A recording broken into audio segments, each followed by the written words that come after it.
りも夢の続きもきっとあな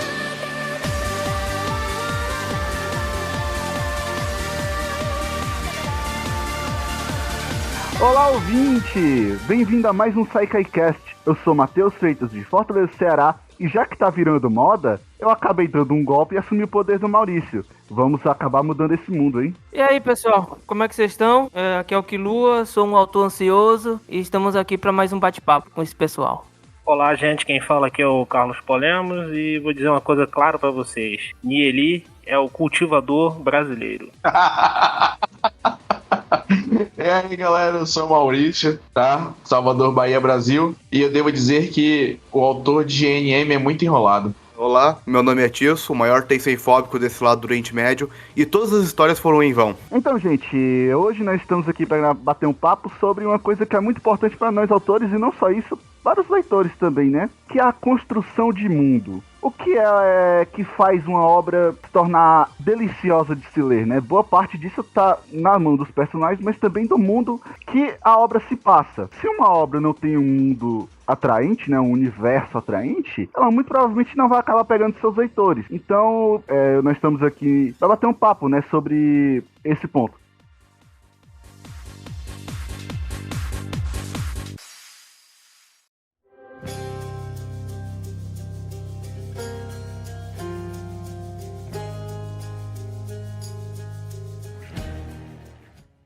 Então, gente, como é que vai ficar organizada essa parte? Nós somos todos autores, né? Nós vamos falar um pouco sobre os nossos mundos, apoiado em perguntas que os nossos leitores deram, né? No servidor da Saikai, que lá se você for ver, tem uma abazinha onde vocês propõem perguntas a partir do tema que a gente irá gravar. O tema, né, como vocês podem ver neste podcast, é criação de mundos. Então, eu gostaria de agradecer a todos que mandaram mensagens, foram de grande ajuda e a gente meio que deu uma compilada e vamos trazer, né? Mas antes de ir para as perguntas, nós vamos começar falando um pouco das nossas obras, né? Afinal, temos que fazer aquele velho jabá. E vamos com a mais famosa. Maurício, me diga como você criou o mundo da Guerra dos Nove Mundos? Cara, uma pergunta muito interessante. Uma pergunta muito interessante porque até hoje muita gente me pergunta onde eu me baseei para poder criar, se tem alguma coisa com a mitologia grega, se tem alguma coisa da nórdica e tal. Para quem lê, eu acredito que tenham percebido isso, né? Eu trago algumas referências de deuses de várias culturas. Eu me baseei muito na cultura greco-romana,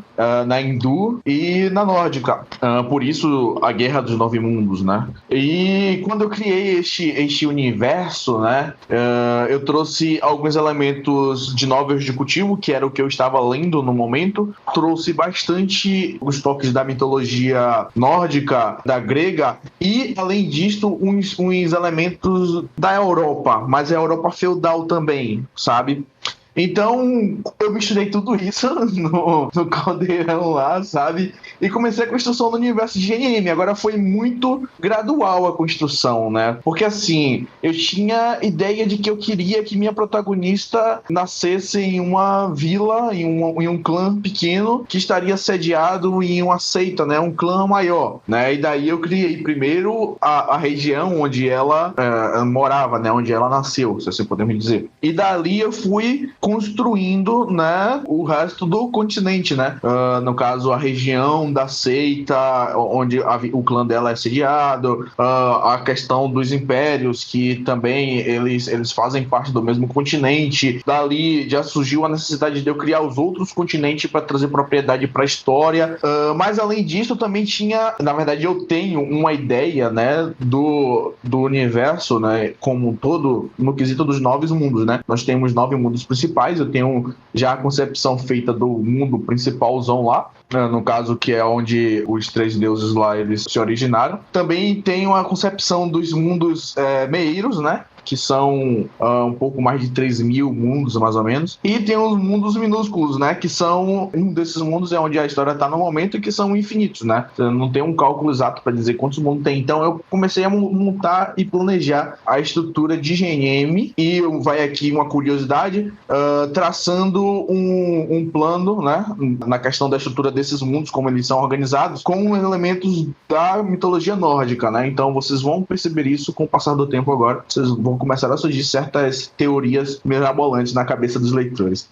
Bem interessante, cara. Eu nunca tive a oportunidade de ler, era pra me ter lido já A Guerra dos Nove Mundos, mas pelo que tu tá... Não leia agora não, espere. Se eu pesquisar, eu vou sofrer muita rechaça, o nome da palavra, nem sei se é essa mesmo. Quando a pessoa faz algumas críticas, velho, você podia fazer isso daqui dessa forma, porque, tipo, a GNM foi a primeira obra que eu criei. Essa ideia de montagem de universo que eu falei aqui agora não é mais eu não dou dicas pra ninguém fazer assim. Eu acho que você deveria ter uma ideia geral, uma composição mais fixa, né, do universo. Então, é meio complicado. Enfim, termine aí, foi mal, te cortei. Como leitor lá nossa, muito tempo, cara, meu Deus. Eu escuto falar bem da novel, né? Ela é bem avaliada no pessoal que lê, né? E assim, pelo que tu falou aí, dos mundos e tudo mais, parece ser uma boa coisa de uma suruba de cultura, se a gente pode colocar assim, né? É algo que não é comum nas novelas que a gente lê. A gente não vê, a gente vê sempre aquela coisa estática da mesma cultura. Ter culturas diferentes é um ponto bem legal, se você tá mostrando aí, né? Rapaz, por sinal, né? Outra curiosidade e já um pequeno spoiler que não é um spoiler poderoso, mas pra quem tá lendo e tal, o próximo arco, né, que nós vamos encerrar agora, é o primeiro arco grande, nós vamos entrar no próximo arco gigantesco, que vai ser a expansão do universo. A gente vai pra um outro ecossistema, se assim podemos chamar. Vai ter bastante características da cultura celta e da cultura egípcia. Então, vocês vão pegar algumas referências desses dois povos aí. Vai ser muito massa, muito massa. E muito sangrento também, né? O trabalho de pesquisa deve ser bem grande, né, Maurício? Porque uma coisa é você fazer algo, né, estático. Agora, se você quiser fazer algo mais fidedigno, né, queira não só, porque eu penso o seguinte, teve a intenção de colocar algo na sua obra, é porque você, de certa forma, tá querendo homenagear, né, e você não vai querer fazer de todo jeito. Então, eu imagino que deva ter um trabalho de pesquisa bem grande em cima disso. Quando eu comecei a escrever, eu não imaginava. Na verdade, no início eu cometi esse pecado, né, de fazer o plot, fazer o enredo, construir toda a perspectiva em cima de conhecimentos prévios que eu tinha. Só que os conhecimentos que eu tinha não eram suficientes para você fazer uma boa obra, né, digamos, com profundidade, digamos assim. E agora, né, depois quando a gente começa a ganhar essa experiência, né, o trabalho de pesquisa que eu tenho para poder definir o universo, expandir o universo, até com todas essas outras culturas que eu tô incluindo, é muito grande. Mas assim, importante ressaltar que é uma adaptação, né? Eu pego elementos dessas outras culturas e consigo trazer pra GNM. Eu não trago a cultura completa, porque uma das coisas que me fez criar o meu próprio universo, quando eu falo universo, eu falo todo o ecossistema de GNM, tudo. Que nem o universo Marvel, né? Quando eu criei esse universo de GNM, foi exatamente para não ter que me prender à realidade. Digamos, questões históricas ou cidades e tal, porque me daria muito mais trabalho eu tentar pautar a história na realidade, sabe? Pesquisa, porque eu não iria querer que se passasse só aqui no Brasil, entende? Então, por sinal, você faz isso, né, Matheus? Sua história é aqui do Brasil, né? Exatamente. O Serafim tem como plot principal aqui o Brasil, né? Nosso Brasilzão, só que 80 anos no futuro. Então, gente, vamos nos aprofundar em GMN mais tarde. Agora vamos passar para o grande universo Avalon, que é estranho, é misterioso e tem muita coisa dentro dele. O Tício, né, gente, ele é autor de Avalon, na verdade, Avalon e seus lendários, na verdade, o universo Avalon. Conversas de bastidores afirmam, né, no teu Comprovais, que ele já tem umas 9 obras na cabeça já. 4 escritas, pra vocês terem o nível do universo. Então, o que acontece? É um mundo extremamente grande e vamos agora ter, né, nossas cabeças explodidas pra entender como que o universo desse garoto funciona. Vamos lá, Tício. 6 lendários funcionam e o universo de Avalon funciona. Tem como falar duas coisas, que é como começou e como realmente tá. Porque como começou a obra, não nasceu nem pra ser nem metade do que é hoje. Eu não quero nem me aprofundar na criação, porque a criação é muito medíocre.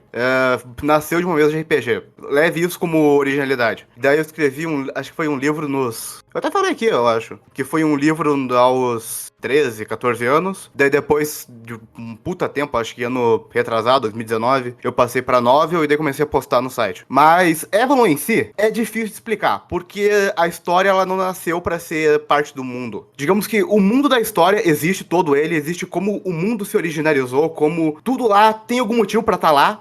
entre aspas, porque eu não planejei tudo, mas boa parte das coisas tem motivo pra existirem, e no meio daquelas coisas que existem, você tá vendo a história, que é os Seis Lendários. Tanto que eu tenho agora feito, com 3 obras já feitas, os 2 tá no site, uma vai entrar daqui a pouco, e outra que tá sendo feita, que eu acho que também vai entrar daqui a pouco, que é um conto só sobre o lado dos egípcios na história, que os egípcios, eles são muito importantes, porque a deusa dos egípcios, que é, eu generalizei, queria uma deusa pra reger todos eles, embora exista uma outra lá, mas enfim, a deusa dos egípcios é basicamente a deusa do conhecimento. Ela originalizou cada forma de pensamento. É um conto só sobre os egípcios e sobre a alquimia deles, que é até uma coisa interessante, os verdadeiros alquimistas, os primeiros alquimistas são egípcios. E essa personagem, a deusa deles, é uma protagonista de outra história que não tem quase nada a ver com esse conto. Então, não é uma coisa que você vai acompanhando, é uma coisa que você vai vendo e daí vai encaixando na história onde cada parte entra. Entendi. Então, vamos lá. Vamos agora para as 2 obras, né? Vamos falar de Os Seis Lendários, que é a obra que está terminando no site agora. Eu queria que tu explicasse um pouco sobre o que a história é, o que faz o universo dessa obra, porque embora Evan seja um universo gigante, eu creio que cada parte, né, cada história, no singular, ela tem um mundo próprio, um arcabouço de coisas próprias, que senão vão ser apenas cópias. Eu acho que não é isso que a gente quer, né? Então eu queria que tu falasse um pouco dos Seis Lendários, e depois eu queria que tu falasse um pouco sobre o Origins Duplices, né? Que é a obra que irá entrar na Saikai daqui a alguns meses. Eu queria que tu focasse nessas 2, né? Porque são as mais próximas, assim, da gente, né? Que é leitor. Bom, primeiro eu vou só dar um pequeno resumo de uma origem resumida de como tudo aconteceu. Tinha um deus primordial, ele nunca é muito falado, ele é só, tipo, misterioso, não fala sobre ele, não fala sobre quase nada. Só fala, ele criou 25 planetas e 50 deuses. E espalhou os deuses entre os planetas. Tem umas coisas aleatórias, mas focando. E esses 25 planetas, dele surgiram a vida, tudo isso que a gente conhecia. E é uma coisa interessante. Cada um desses planetas meio que contém a cultura de uma religião própria, ou de uma região. Tipo, tem o planeta dos nórdicos, o dos egípcios, que eu falei até agora há pouco. Tem um deus que é até que mais importante, mas não falou tanto, que ela criou basicamente toda a estrutura de Europa medieval, que é a Lúcita, que é a deusa da conservadorismo e honra, eu acho, não lembro direito. Ela criou esse conceito de Europa medieval, e daí todo mundo ficou meio inspirado nela. Tem umas outras histórias envolvendo cada deus, é uma putaria toda. E os Seis Lendários, depois do ano 1000, o ano 1000 contando, tipo, criou o mundo 1000 anos depois. Todos os mundos se uniram num mundo gigante. Inclusive, o prólogo até fala isso, que é o Colisão dos Mundos, que todos os planetas se uniram num planeta gigante, esse planeta sendo Avalon. E daí foi as coisas. Aconteceu muita guerra religiosa, muita união religiosa, muito dessas coisas. E eu acho interessante, os Seis Lendários, ele não se passa, tipo, num ápice da guerra, num ponto principal da guerra. Ele se passa no final da Primeira Guerra Importante, quando todo mundo morreu. Só tem 6 deuses vivos. Muito legal isso daí. E os Seis Lendários, eles focam muito na área da Lúcida, porque é uma Europa medieval, embora se passe nas Américas Centrais. É uma coisa até interessante, porque não foi explorado muito até onde eu escrevi dos Seis Lendários, mas toda a estrutura que engloba a região que passa a história, originária da Lúcida, porque os clãs que controlam a região era um clã que a Lúcida comandava. É uma história que vai ser explorada provavelmente em outra obra. Essa obra, ela tem a principal ponto. Um deus está renascendo, que no caso seria o Taknian, que é o deus da sorte. É um gato verde que é o deus da sorte. E ele escolheu 6 pessoas para serem os escolhidos. Serem escolhidos, pessoas que vão receber parte da alma dele para depois renascer, etc. A história elabora muito melhor isso. E isso é uma coisa interessante que até o Matheus, que tá aqui, é o revisor, comentou que ele achava que todos os escolhidos iam ser mais importantes, iam ter tipo, uma importância muito grande. Só que os escolhidos são personagens quase que jogados, porque os importantes mesmo são os que vão resgatar os escolhidos, que esses sim são os Seis Lendários. É justamente esse o ponto, né? Que quando a gente tá lendo a obra no início, o Carlos também pode falar que ele também é leitor, a gente fica naquela dúvida, será que os escolhidos são os 6, o grupo dos 6 que estão atrás dos escolhidos, ou são os lendários que são os escolhidos? Aí você fica nessa coisa, porque horas o Tício dá a impressão de que os lendários são os escolhidos. Mas aí acontece uma coisa e você diz, não. Ah, tá, então os lendários são esse pessoal, esses 6 aqui. Só que acontece outra coisa e você diz, ah, então os lendários são os escolhidos mesmo. E aí você fica transitando essas duas coisas e até, por exemplo, a gente tá chegando no final agora, quando esse cast foi lançado, né? Você fica nessa, até que mais pro final você tem a resposta de quem realmente é os escolhidos, quem são os escolhidos, né? Inclusive o sistema de ressurreição desse gato é muito muito sacana, se a gente pode colocar assim. Como eu sou leitor, né? Sou leitor de todas as obras, né? Da Seraf, todas as que estão aqui contempladas no podcast, eu sou leitor Eu sou delas. seu fã, Polêmico, eu sou seu fã, mano. Eu sou leitor de GMN, e nessa ordem que eu comecei a leitura. GMN foi o primeiro, né? Foi o que me indicaram lá, que eu tava lendo outras obras estrangeiras na Sakai, e o nego me indicou, pô, eu tava lendo Artemisa, mas lê também GMN que você vai gostar muito. Ali, sou leitor de Avalon, de Serafim. Aí quando eu descobri que tinha uma obra que era uma pegada mais ficção científica, eu falei, preciso ler, é Serafim. E agora também sou leitor de Guerra das Relíquias, né? Que daqui a pouco a gente vai falar dela também, que é do nosso amigo Killua. E Avalon, eu tive essa dúvida, ô Matheus, até o capítulo 110, eu acho. Porque próximo eu fiquei nessa dúvida. Afinal, quem são os 6? Isso ficou na minha cabeça encucando. Aí eu falei, mas também não vou perguntar porque eu achava que isso só ia revelado, sabe quando? Nos 3 últimos capítulos, no ápice, né? Quando chegasse no ápice da ação, aí eu ia descobrir quem é. Mas realmente, só mais na frente que eu descobri, que eu falei, então esses são os 6. Ele vai brincando com a mente da pessoa, dando pista aqui pra um lado, aí você vai, quando vê, a pista falsa. É uma desgraça. Eu quero falar só um pouco que a obra, pros personagens, o contexto histórico, tudo lá é um pouco relevante, porque o personagem nasceu naquele lugar, ele sabe como aquelas coisas funcionam, então foda-se, tá acontecendo, tem que ser assim. Só que para o leitor, a obra, ela arranha os principais núcleos de todo o Avalon. Porque do início tem, você sabe como é que os deuses nasceram, como é que tem tudo isso aí. Tem, o deus, tá todo mundo morto, mas tem os deuses reencarnando, então talvez tenha deus aqui, tenha deus ali. Daí lá, tem isso. Daí tem o capítulo básico, explica como a magia do mundo funciona. Tudo é baseado na religião. Para conseguir magia, a pessoa tem que ter fé num deus. Depois explora melhor isso. Todos os elementos da obra, eles arranham elementos futuros do universo. Mas a obra pro universo, ela é meio inútil. Ela não tem importância para o universo que tá acontecendo.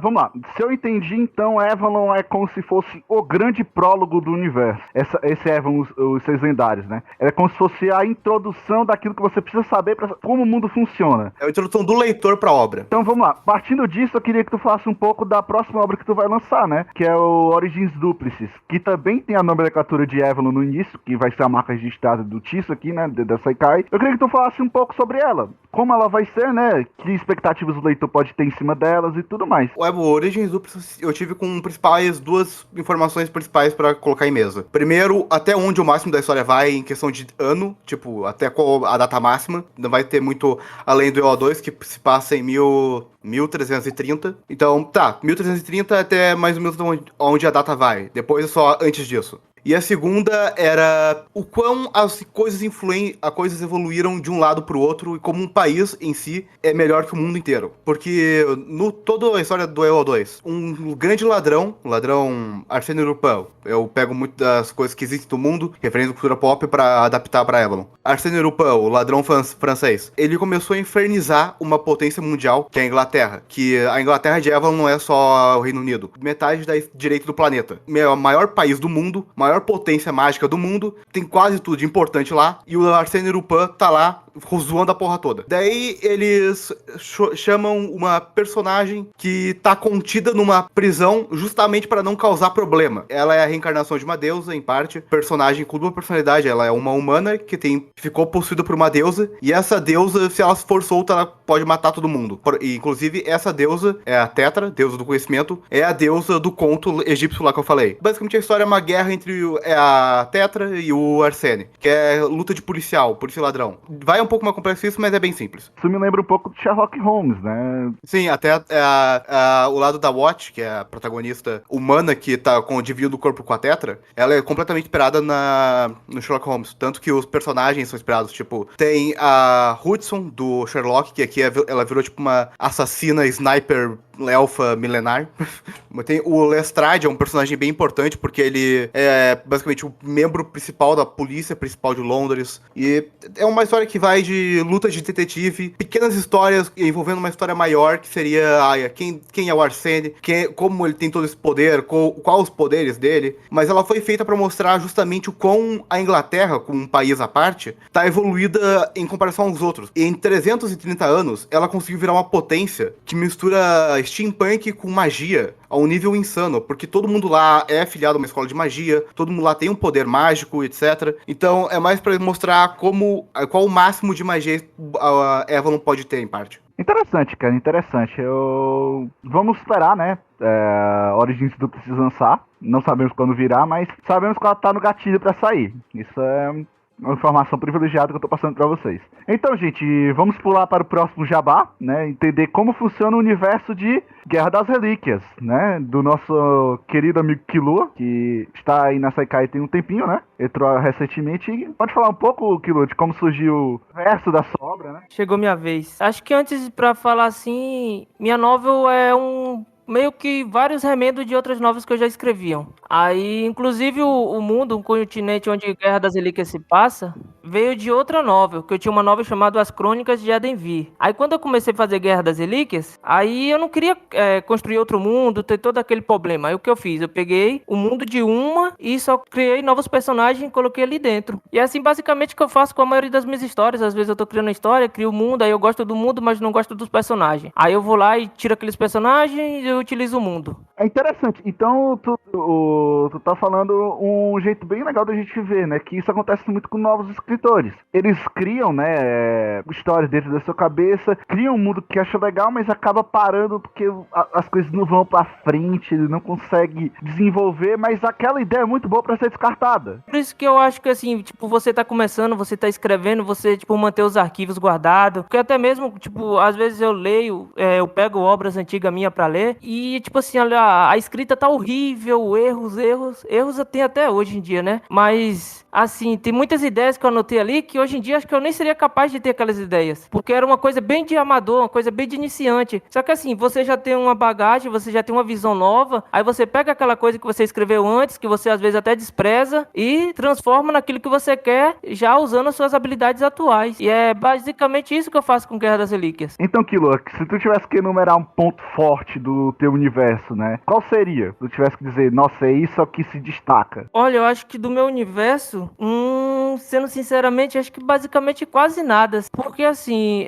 até uma forma que eu gosto de escrever, eu gosto muito de pensar nas relações pessoais. E eu gosto de mostrar o mundo, como o mundo é, através da visão das pessoas que estão vivendo nele. Então, eu sempre tento pegar essa visão dos personagens e ir construir o mundo. Então, o mundo vai indo, não de acordo com o que eu quero que o mundo seja, mas de acordo com os personagens que estão nele. E assim, mais ou menos que eu vou montando as histórias, que eu vou montando os capítulos, sempre pensando que o mundo tá ali, mas o mundo é uma coisa que pode ser mudado, é uma coisa que pode ser melhorada ou piorado, dependendo das escolhas das pessoas que estão vivendo nele. E isso acontece também com o nosso mundo. Tipo, você vê que tem países querendo criar guerra, tem países querendo conter uma doença, e tudo isso vai mudando o mundo. Todas essas coisas vai mudando. E é isso que eu faço na história também, só que no meu caso envolve magia, envolve luta com espada e essas coisas. Só que assim, o mundo tá ali, mas o mundo tá sempre mudando. E essa mudança só ocorre através das pessoas que estão vivendo nele. Eu não tive a oportunidade de ler a Guerra das Relíquias, né? Porque quando a avaliação dela teve, né? Que o Kilo é um autor recente, né? Eu estava escalado para lê-la, só que acabou tendo os problemas e eu não consegui ler. Então até agora eu não tenho, né, muitas informações sobre Guerra das Relíquias, mas quem sabe no futuro eu leio, né? Agora vamos para a pessoa que eu venho dizendo que vai estrear tem uns 3 meses. Desde que o podcast lançou, eu digo que a pessoa vai estrear e ela tá enrolando todo mundo. Tô cobrando ele, acho que tem o que também 3 meses já. Acho que ele fica me cobrando, eu fico cobrando ele. Ele me cobra e cobro ele, sabe? Tá bem nessa. São 3 meses. Kuroda no Monogatari. Ela é uma novel que ela já passou na avaliação, tem uns 4 meses, sendo sincero pra vocês. Ele fica enrolando a gente, dizendo que vai arrumar umas coisas e não lança. Mas saibam que essa novel já tá no gatilho pra ser publicada, só falta o autor querer. Então vamos lá, Carlos, me explique como que surgiu a sua ideia, como que funciona esse mundo meio doido, cheio de criaturas estranhas. KM, né, Kuroda no Monogatari, ele surgiu de um sonho. Eu tava sonhei, acordei e aí aquilo foi um barra pesadelo. Eu falei, cara, eu preciso. Aí a ideia instalou, preciso anotar isso. Era de madrugada isso. Eu peguei o papel e saí anotando. E aí eu vi uma coisa assim e falei, pô, isso aqui dá uma história. Então, assim, o início, o meio e o fim estavam ali mais ou menos contemplados no papel. E aí eu fui depois com o tempo tentando preencher esse meio do caminho. Então, na verdade, eu digo que não é um mundo, né? Ele vai correr em mundos, né? Cada arco é um mundo à parte. O personagem ele vai transitar por esses mundos e desempenhando uma função, né? Um papel em cada um desses mundos. Tem a Terra, que é da onde a gente parte, é a nossa Terra, tá? A Terra aqui seria a nossa Terra. O primeiro livro começa na Terra, vai até a metade do primeiro livro é na Terra, depois ele já migra pro primeiro mundo, que é onde está concentrado o primeiro arco, né? É o mundo de Arkena. E na construção, eu tenho, talvez por ser formado em geografia, eu sempre imagino um mundo físico mesmo, né? A posição geográfica dele, a posição geodésica, como é que ele está inserido, tem um sistema solar em volta dele. Eu caracterizo ele na minha mente fisicamente, questão de continentes, né? Seres vivos, como é que funciona isso? Tem humanos, mas tem uma outra raça. Então eu vou montando isso. A questão da língua, eu vou pensando muito nessas questões, alguns aspectos culturais, alguns aspectos de língua, e eu vou montando. Por exemplo, para a Arkena, existe uma raça antiga chamada Yerb, que são... A principal característica dos Yerbs é que eu usei a cor prata, né? Eles têm cabelo prateado e olho prateado porque prata representa pureza. E essa é uma temática muito forte nessa civilização que se perdeu, né? É uma certa pureza, uma certa relação, que lembra um pouco, talvez, dos elfos de Tolkien, né? Tem um pouco essa pegada. E eu fui atrás do nórdico antigo. Eu tinha coisa do proto-germânico, falei, mas não dá pra usar. E aí eu me lembrei que eu poderia usar pelo proto-germânico, aí eu tive que caçar o nórdico antigo, que é uma ramificação do proto-germânico. Então eu tive que fazer toda uma pesquisa. Só de pesquisa para essa parte eu levei uns 2 meses, né? Eu tive que ir atrás, olha só que doideira, eu tive que ir atrás do islandês para depois achar as raízes das palavras no nórdico antigo. Você tem linhas, por exemplo, de ativação, né, dos poderes, que o cara tem que entoar. Ele entoa nessa língua, que essa seria a língua dos Yerbs. Então até isso eu tive que pensar nesse aspecto cultural, qual é a diferença da sociedade humana desses Yerbs. Então eu caracterizo sempre assim, físico, né, o espaço físico, ter relações sociais e humanas e de outros seres ali naquele ambiente. Posso fazer uma pequena interrupção aqui? Quando eu tava lendo, eu tava procurando o nome dos personagens, porque alguns personagens têm um significado bem legal por trás, e um deles, eu não lembro qual específico, eu só encontrei o nome dele em algum outro lugar, e esse lugar era um papiro de tipo 1200 a.C., alguma coisa do tipo. Que eu não entendi como você conseguiu encontrar esse nome. É coisa de nerd que tem mais de... que já viveu... Eu vivo desde o século, nasci no século passado, né? Então, assim... coisas que eu já tinha de pesquisas anteriores, que essa não... KM não é a primeira tentativa minha, né? Eu tenho muita coisa escrita em caderno. Fiz muita pesquisa em proto-germânico, né? Porque eu era muito influenciado por Tolkien, né? Eu vou começar a chamar o Polemos de vovô da Saikai aí, tá? Ele e o Xande batalhando fortemente. E é como eu falei pra você, por exemplo, pra esse primeiro mundo, acho que eu vou usar o que eu já tenho de proto-germânico. Eu falei, pô, mas não... Aí, como eu tinha caracterizado essas pessoas de seres, eu falei, cara, mas esses seres aqui tem toda uma pegada mitologia mais nórdica, nesses Yerbs. Eu acho que valeria a pena apostar no nórdico antigo. Eu tive que fazer uma pesquisa, mas eu já tinha uma base para isso. Alguns nomes têm significado, outros não têm, outros são só anagramas, são jogos de letras que eu faço, mais brincadeiras ou não. Mas, por exemplo, uma coisa que eu vou deixar claro para vocês. Kuroda, o nome dele é Akio Kuroda. O nome Akio Kuroda, ele tem um significado que só é explicado, você só vai entender o significado do nome, do sobrenome dele, por que eu escolhi esse nome, esse sobrenome pro protagonista, no final da obra. Aí vai fazer sentido porque o nome dele é Akio, o que a mãe dele, né, porque da mãe dele escolheu dar o nome dele Akio, e porque o sobrenome dele Kuroda tem um significado, uma trinca dos dois. Então algumas vezes os nomes têm, pra mim, eu sempre faço os nomes, os nomes podem ter significado, às vezes não, né? Eu gosto de brincar com isso. Ok, gente. Bom, ficou claro aqui, né, que a gente tem diferentes meios de fazer um universo. Nós temos gente como eu e o Killua, que no quase deixa a vida me levar, a vida leva eu. Nós temos gente que pesquisa horrores, como é o caso do Carlos e do Maurício. E o Tício que fica no meio do caminho, porque o Tício pesquisa umas coisas meio estranhas, mas ao mesmo tempo ele tira muito do improviso. Então vamos falar um pouco da minha, né? Faltou fazer o jabá da minha, né? Eu sou autor de Sentimento Zero do Projeto Serafim. E basicamente Serafim é uma obra de mundo moderno, se a gente fosse colocar assim, é o nosso mundo. Porém ele tá 80 anos no futuro, ele se passa em 2099. E nós temos humanos com superpoderes. Como é a criação no universo, né? Eu uso a relação quase do nosso mundo real. A única diferença, né, como eu tinha dito, são os poderes. Nós não temos poderes no nosso mundo, obviamente. E isso muda a balança de poder, né? Muda as relações de poder entre os diferentes atores. Mas eu sempre prezo pela racionalidade das ações, do que os países fariam, porque eu gosto bastante de... O Carlos é formado em geografia, já eu sou graduando em geografia. Eu gosto muito de relações internacionais, de geopolítica. Eu sempre tenho que os países são pessoas. E pessoas, como você e eu, temos diferentes desejos, diferentes gostos, diferentes intenções e diferentes ambições. Então eu sempre tento deixar em Serafim a capa da realidade, que aproxima o mundo do real. Então, por exemplo, o protagonista de Serafim, né, que é o Victor, ele é uma pessoa que tem, se a gente fosse colocar em termos simples, ele tem o poder absoluto. Só que o mundo, ele não é feito para ser resolvido em quem é mais forte individualmente. As interações sociais e internacionais, elas são como correntes que acorrentam quem tem o poder individual. Na obra nós temos os serafins, nós temos os arcanjos, que são pessoas que podem sozinhas destruir uma cidade, como por exemplo São Bernardo do Campo em São Paulo, ou Florianópolis, com a capital de médio porte que nós temos no Brasil, com um golpe. Se você for colocar na balança, essa pessoa tem um poder muito grande, porém ela representa países. Você não tem uma pessoa como essa andando de forma individual, porque ela seria uma ameaça. Por causa disso, né, nós temos diversas convenções na obra que servem para regular a utilização dessas pessoas, porque elas têm a função análogas às nossas armas de destruição em massa, né, as armas nucleares. E elas são utilizadas de forma dissuasória. Você não vai usá-las para atacar o seu adversário. E o mundo de Serafim, depois, né, da Terceira Guerra Mundial, o mundo foi reorganizado por causa das mudanças climáticas, e nós temos 12 países que realmente importam no mundo. Ou esses 12 países, ou tá sob influência desses 12 países. E o Brasil é uma parte desses países, né? O Brasil faz parte da segunda camada. Nós temos na primeira camada os países que possuem 3 arcanjos reconhecidos, né? Que é uma forma de mostrar o status deles, que são Estados Unidos, Rússia e Austrália. E nós temos os países de segundo mundo e os de terceiro grau, né?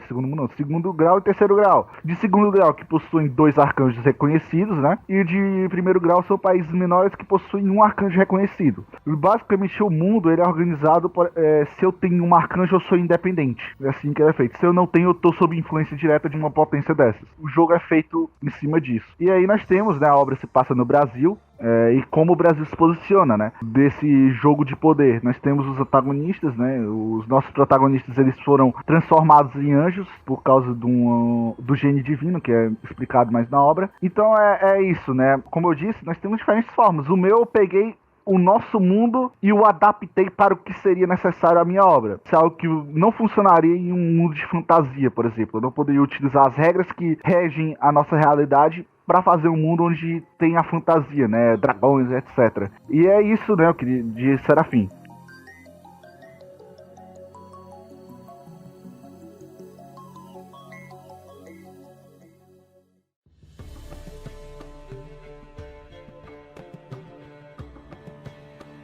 Então, gente, agora que o jabá já foi feito, né, de cada um aqui, que como nós somos autores, então temos que fazer nossa propaganda, né? Vamos ao verdadeiro cerne da questão do cast. Construir um mundo, né? Quais fatores nos levam a imaginar universos que provavelmente você queria viver neles ou não? Eu queria começar com uma pergunta. Como vocês estruturam seus mundos de forma que pudesse ter a capacidade de capturar o leitor? Essa pergunta é do Tsuna, né, do Discord.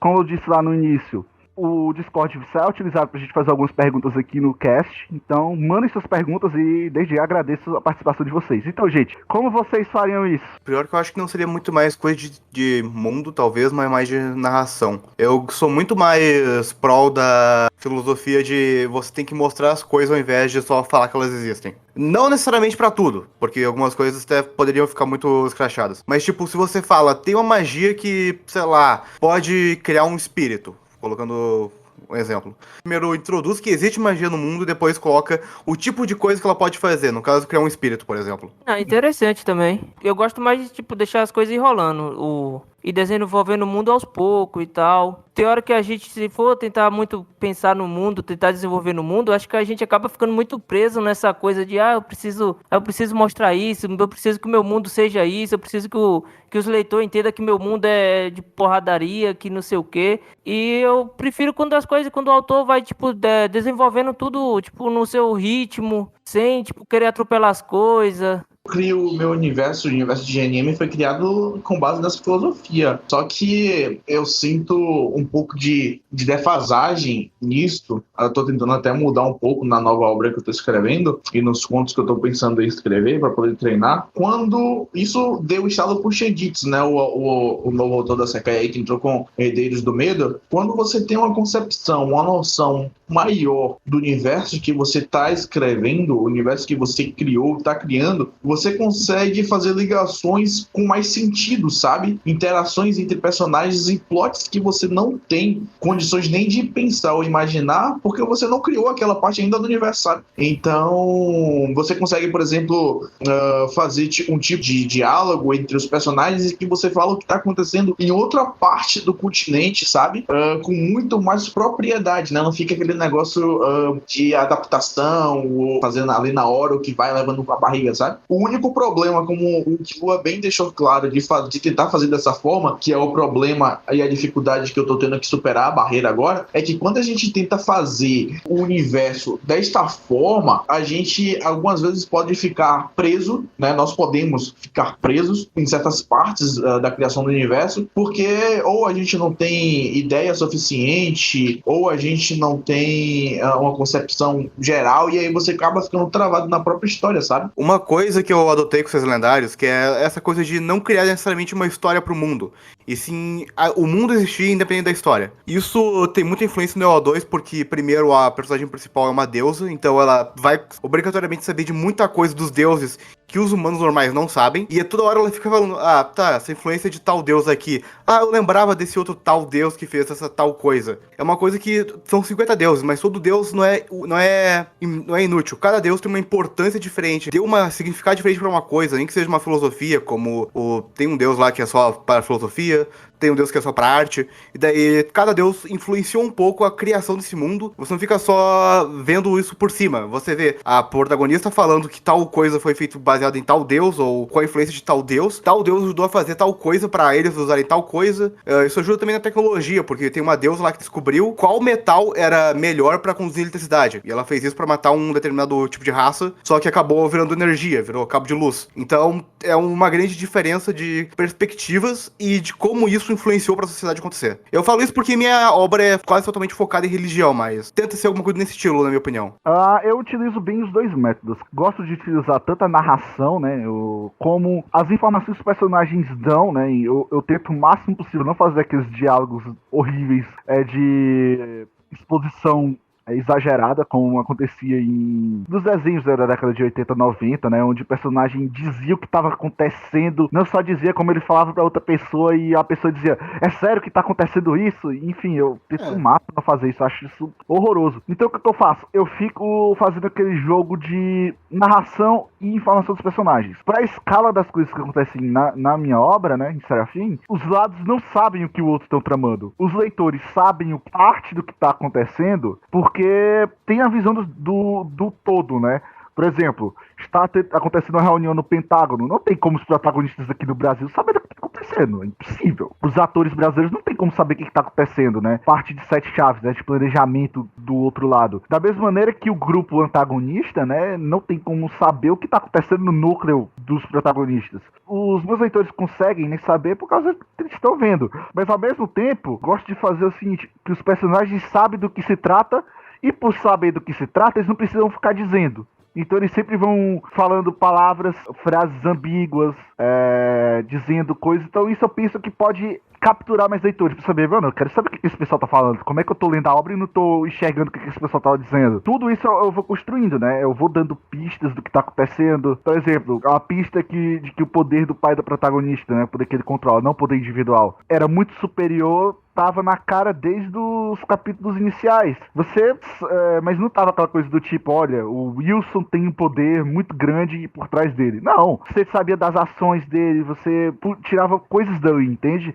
Então é isso que eu penso, eu tento jogar esses dois lados, os artifícios que tem ao meu redor. Porque se eu ficar só na narração, como o Tício disse, né, a gente tem que mostrar, não tem que ficar dizendo. Dizer é muito fácil, se eu dizer que uma pedra voa, ela não vai voar, eu tenho que mostrar ela voando. E isso me lembra uma coisa. uma coisa que eu fiz. Eu chuto que não ficou tão ruim, mas que não ficou tão bom também, do Evoluções Lendárias mesmo. Que o Cerberus e o Orthrus, que são dois irmãos gêmeos, é dito que ambos têm o mesmo nível de poder, que eles são igualmente fortes. E só que a história fica só focando pro lado do Cerberus, porque ele tem muita importância em tudo, praticamente. Só que nunca ficou tanto focando no lado do Orthrus, provavelmente no lado agressivo dele, porque ele é mais um diplomata. Só que no final, quando os dois são obrigados a fazer alguma coisa em questão, não sei se ficou muito forçado como o Orthrus desenvolveu as coisas. Não, até onde eu tô lendo, né, a gente sabe, né, são aqueles personagens que a gente não vê eles atuando, mas sabe que são puta fortes. Exemplo, cara, disso a gente tem um monte aí, tem o Shanks. O que o Shanks fez até hoje em One Piece? Nada.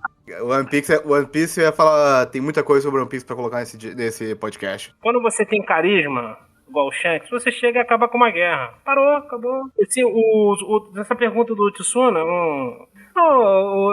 o seguinte, o leitor, eu não sei, às vezes tem hora que eu fico pensando assim, será que eu tô tratando o meu leitor como um imbecil ou muito infantil? Mas às vezes eu preciso, por exemplo, na minha obra, né? É um mundo que você não conhece, porra. Tô te apresentando. Então tem hora que eu sinto que eu tenho que. Aí tem que ser aquele narrador. Mas também não quero fazer algo muito extenso. Mas, por exemplo, tem uma cidade que não foi mencionada até agora. Eu preciso mencionar a cidade que vai acontecer os eventos nela. Ou então vai ter uma reunião num palácio que nunca foi mencionado antes. E aí Mas eu sempre procuro fazer uma discussão aberta. Porque eu gosto muito que o leitor preencha na mente dele. Deixar ele livre pra preencher na mente dele. Apesar de eu ser fãzaço de Tolkien, eu jamais adotaria um estilo do Tolkien que descreve o ladrilho da parede do edifício. Assim, é lindo, é muito bom, mas, pô, mas aí eu fico pensando, eu gosto de flutuar a imaginação, eu acho que é flutuar, eu gosto de usar esse termo, né?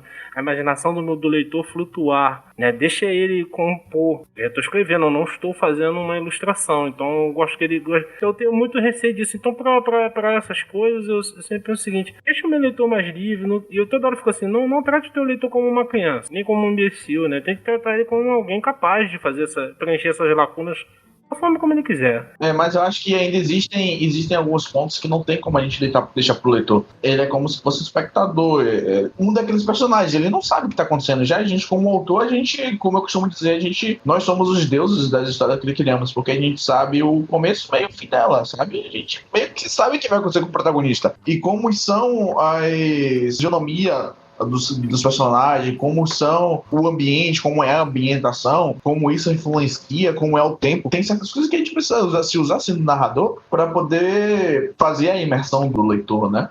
Isso me lembra uma coisa sobre subestimar ou superestimar o narrador, que é uma coisa que eu realmente não achei que ia acontecer, mas aconteceu. Tem uma guerra, e a guerra tem múltiplos ângulos, ela não acontece em linha cronológica, ela acontece, tal capítulo possa que aconteceu com tal lado da guerra, tal capítulo ocorre com outro lado, que é dividido entre arredores do centro da guerra, o núcleo da guerra, etc. E o Matheus me falou que tava com dificuldade de entender o que tá acontecendo. Não tô entendendo nada. eu achei que ficou muito simples até. Uma coisa muito importante que o Carlos disse, né? É não tratar o leitor como idiota. Não infantilizar o leitor. Principalmente em uma obra como a minha, né? Eu trato muito de política, assuntos militares, e se eu não posso ficar descrevendo passo a passo como é que vai acontecer as conspirações. Porque senão vai ficar aquela coisa xoxa. O que eu faço é o seguinte, eu dou pistas do coisa. Por exemplo, o Carlos, mas o Carlos também é voltado mais na área que eu, né? Então ele já pegou muita coisa do que pode vir a acontecer. Mas um leitor médio, ele vai conseguir bolar o plano que tá acontecendo por detrás das cortinas com as pistas, por exemplo, os 3 capítulos que são de reunião dos personagens centrais que estão preparando o golpe de estado. Eles não estão dizendo, então a gente vai mover a peça ali pra poder dar o golpe ali. Não, eles estão dando, por exemplo, olha, a gente vai manipular a mídia, a gente vai manipular tal coisa. Eu não tô dizendo, não, a gente vai manipular a rede de televisão A pra poder fazer a notícia ser circular, porque isso eu acho que vai ficar muito besta. Mas quando eu defendi que a gente precisa dar pistas não, né? Que a gente precisa orientar o leitor, é mais para a questão dele entender o universo. Já o que você está querendo dizer, aí é mais o enredo, né? Isso com certeza, não. Você não tem que tratar o leitor como um idiota no enredo, né? Aí é outros 500. Mas o enredo de Serafim, ele é fundido com o mundo. Esse é que é o barato da história. Porque o mundo de Serafim, ele é feito de vários núcleozinhos. E esses núcleos são que geram o mundo. O mundo sim existiria sem eles. Mas ao mesmo tempo, o mundo, ele tá influenciando os personagens. Então, por exemplo, se vai mudar o país, vai mudar o rumo do mundo, né? Porque, por exemplo, se algo acontece no Brasil, os outros países do mundo vão ser impactados em determinada medida.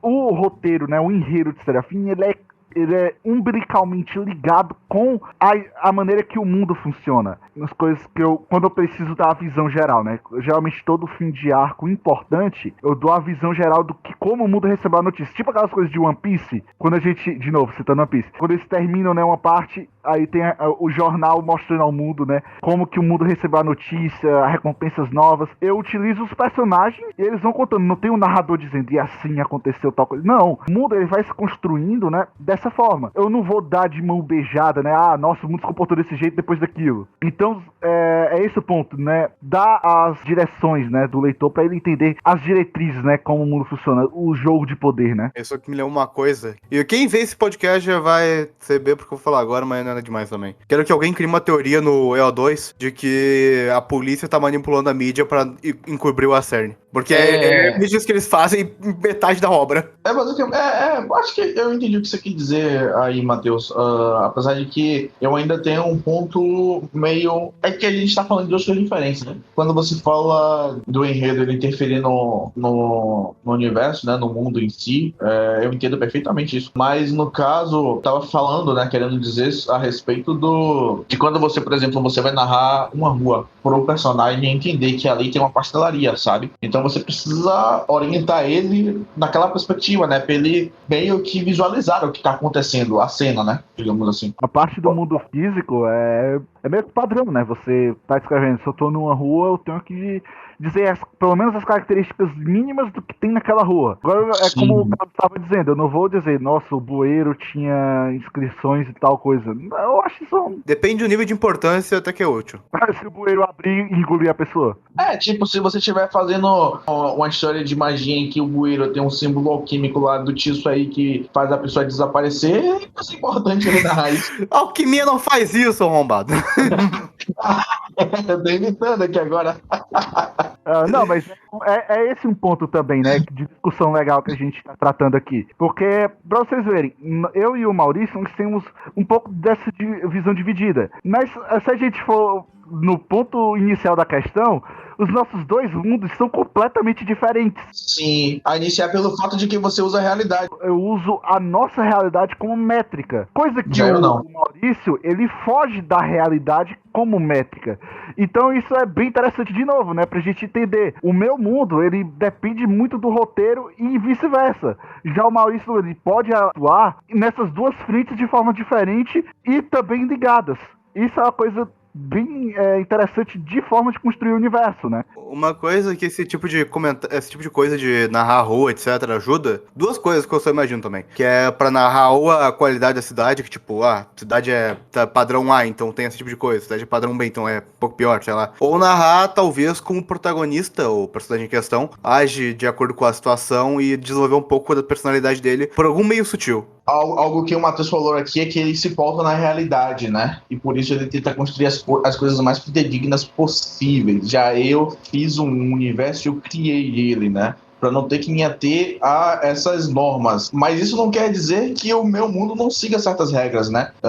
O importante é, caso você esteja iniciando agora uma escrita, ou se você já escreve há bastante tempo, você deve ter essa ideia, é manter o direcionamento, né, a linha de raciocínio de acordo com as métricas que você traçou quando você criou o universo. Então, assim, bem quando a gente vê em filmes o cara lá pisando no ar e vindo indo assim e batendo assim no cara, tá? Sabe quando ele dá aquele espaço no ar e vai não sei quantos metros, como se ele estivesse andando, sei lá, usando o ki? Eu vejo muita gente falar, colhuda, isso e aquilo, mas tipo, a gente tem a ideia de comparar aquilo com a realidade, né? A nossa realidade. Só que a proposta do filme, a proposta daquele mundo criado ali, é que o cara, ele consegue, através das artes marciais, controlar um tipo de energia que ele consegue se movimentar no ar como se ele estivesse voando, sabe? Ou como se ele estivesse usando aquele espaço lá do Sanji, né?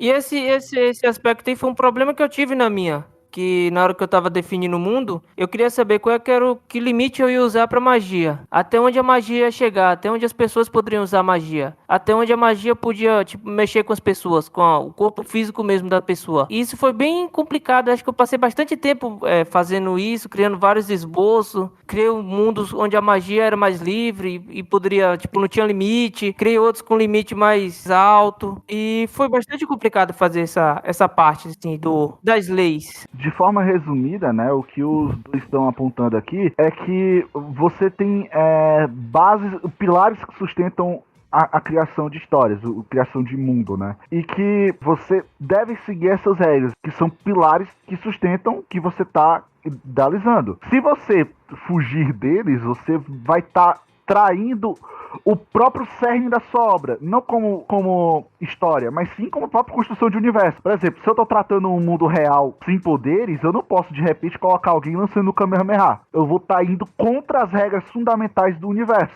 Quando você definir essas regras, você vai cimentar. Pronto, essas regras elas são o alicerce de todas as outras pequenas regras que você vai criar. Essas regras, elas são as que vão direcionar a sua criação do mundo, o mundo onde vai se passar a sua história. Então elas devem ser respeitadas quase como se fossem dogmas de uma religião. Eu acho que é a mensagem que os dois querem passar, né? É isso. Exato. Não, é exatamente isso. Você não deve fugir daquilo que você criou. Tipo, pode ser algo abismável, assim, na realidade. Como o cara conseguir voar, ou o cara conseguir controlar magia negra. Só que a partir do momento que você fala o cara não pode controlar magia negra, você não pode fazer isso na história depois. E aí tem a pegadinha também. A menos que você crie uma regra posteriormente, e sim, vai ser uma forma de enganar o leitor, não se enganem. Não enganem vocês mesmos, mas ao mesmo tempo vocês podem colocar como, sei lá, no futuro aconteceu algum desastre e a magia negra vazou e uma única pessoa, que no caso vai ser essa exceção, né? Às vezes possuem exceções, não caiam nessa também de ter exceção direto. Você vai fazer uma coisa, calcular o custo. Vale a pena eu furar as minhas regras pra colocar algo que pode ser interessante ou não? Só cuidado com o momento de fazer isso também, né? O cara for fazer isso simplesmente porque vai ser conveniente naquele momento o protagonista desenvolver aquele tipo de poder, fica um negócio, sabe, meio... tirou o poder, sabe, sabe, a palavra que a galera fala. Convenhamos que isso é o que mais acontece. Esse um ponto muito importante que a gente tem que ficar atento. As exceções, elas vêm com custo. Eu penso o seguinte, né? Sob hipótese alguma, é como eu estava dizendo, magia negra não existe no mundo. De repente, você nunca sem ter citado nada que poderia ter alguma coisa, o protagonista tá perdendo e do nada desperta com magia negra, você não só vai estar ferindo uma regra fundamental, como o custo de estar ferindo ela vai ser muito grande, vai ser muito pesado na sua obra. Quando você está escrevendo, você tem que fazer esse jogo de custo e benefício. Vale a pena sofrer o custo que essa decisão vai me trazer? Eu tenho um exemplo próprio aqui. Pois diga-te isso, exemplos próprios. Na minha obra, acho que praticamente desde o início, desde os cenários, desde tudo, é implícito que se uma alma de Deus, os deuses mesmo, os 50 deuses principais lá, alguma alma deles for separada, nem que seja 1% sequer, que tem um deus que aconteceu, que ele separou 1% da alma dele, ele deixa de virar Deus, ele não é mais Deus. Na obra, como um todo, tem o Lúcifer, que é... Bom, Lúcifer, todo mundo conhece Lúcifer. Que ele não era o deus dos demônios. Os deuses demônios eram o Beelzebub. Só que o Lúcifer é bem uma passagem bem rápida. Como fala, Lúcifer, a partir de umas coisas, ele conseguiu viajar para o planeta do Beelzebub, matar o Beelzebub e tomar o trono do Beelzebub ainda como deus. E essa é uma coisa que fica no ar. E alguma hora vai explicar, porque eu sei como explicar, essa é a parte boa. Então pronto, ó, pra vocês verem, né? O Tício segue essa regra. Não pode ter Deus sem ter 100% de sua alma divina. E isso eu lembro também. Isso é outra coisa. Os três deuses da areia também tem isso, dos lendários. Mas não, eles se encaixam como semideuses, eles não são deuses. Não, eles são deuses. Então tá errado. A alma dele é separada em 3, mas eles são deuses. Então pronto. Enfim, de novo, tem o custo, né? Não, tem explicação. Você não pode simplesmente dizer porque é porque você quer. Isso aí vai trazer um custo muito grande, né?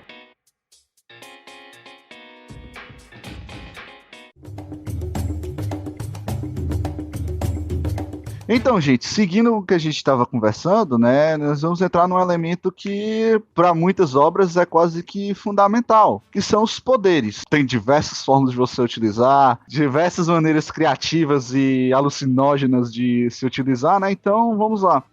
Eu queria saber de vocês como que vocês estruturam poderes, né? Do protagonista ou dos protagonistas, como que funciona o meio que vocês utilizaram para embasar os poderes de vocês. Essa pergunta, né, que eu fiz ela meio ruim, era do Suraf, só Suraf lá do Discord. Então, gente, vamos começar aí com o Killua, né?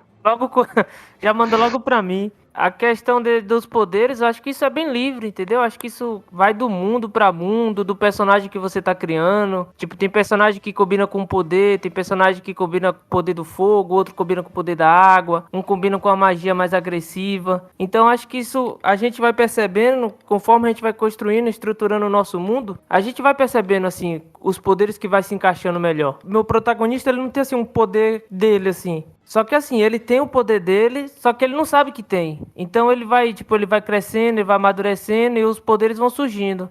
E ele vai lidando com isso, com os poderes. Então não é tipo assim, ele tá lá de boa, de repente ele acha uma coisa ou come um negócio estranho lá e ganha poderes. Então, mas isso funciona no meu mundo. No mundo de outra novel já funciona bem diferente. Eu senti um indireto a One Piece no meio do caminho, mas tudo bem. Então, os poderes, né, eles são um ponto bem interessante, né, da gente falar, porque vamos lá, para as novas que utilizam, eles são as forças motrizes, né? Mas quando você está criando algo, ele realmente não é extremamente necessário. Nós temos várias novelas sensacionais aí que ninguém solta nenhum Kamehamehazinho. Mas aqui, né, como a gente está no meio de autores que têm poderes em suas obras, a gente vai meio que enveredar para esse caminho do poderes dos nossos personagens, eles atuam no mundo, né? E também tem aquele outro ponto, que é o mundo tá cheio de magia, mas tem um cara que não usa magia, usa no braço mesmo e já consegue se destacar também, que é um polo bem interessante. Exatamente, e os poderes, eles podem parecer que são coisas simples, né?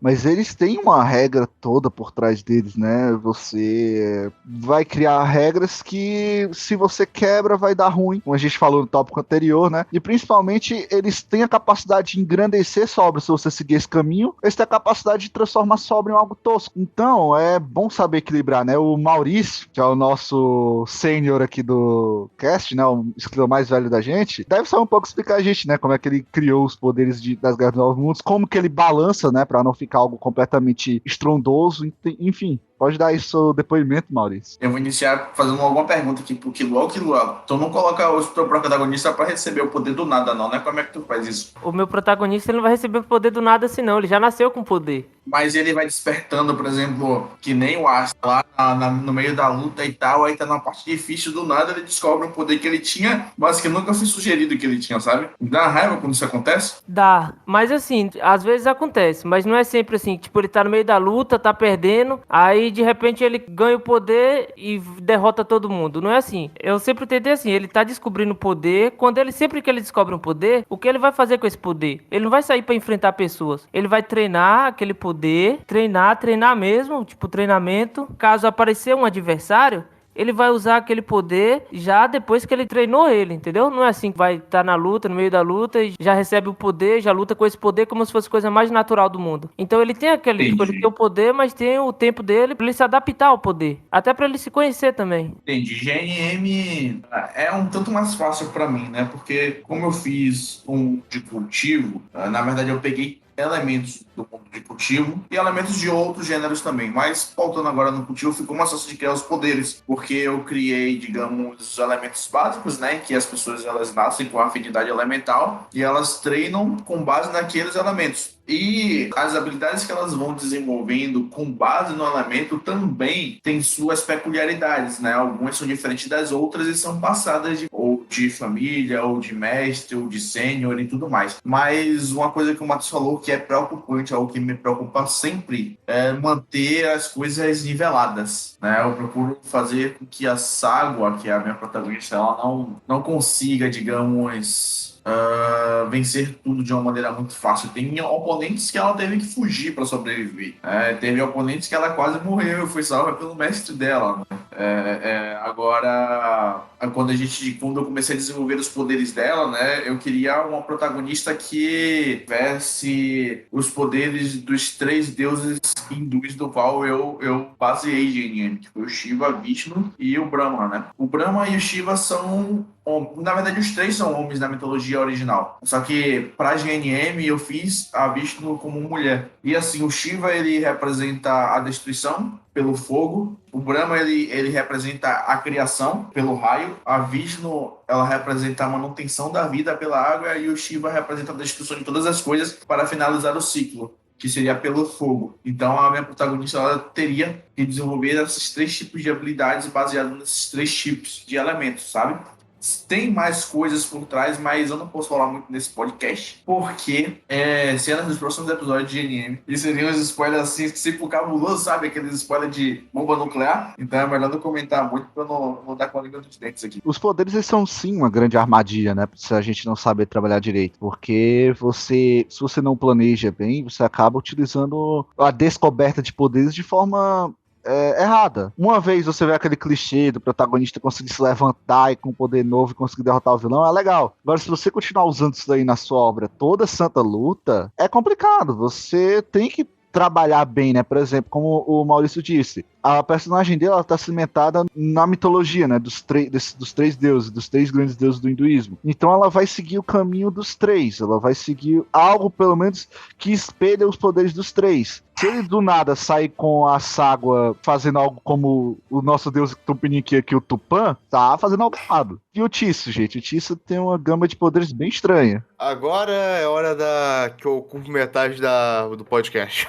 Eu gosto do jeito do Tício dividir as coisas dele. Eu curti bastante quando ele tá mostrando, principalmente de Avalon 2. O Tício, ele é uma pessoa que tem uma criatividade muito grande. Mas eu segui um caminho bem mais simples. O Tício não, cada coisinha tem um significadozinho, que tem o poder que ativa a condições pra ativar. Se não ativar, o personagem pode morrer, mas se ativar, ele também pode morrer.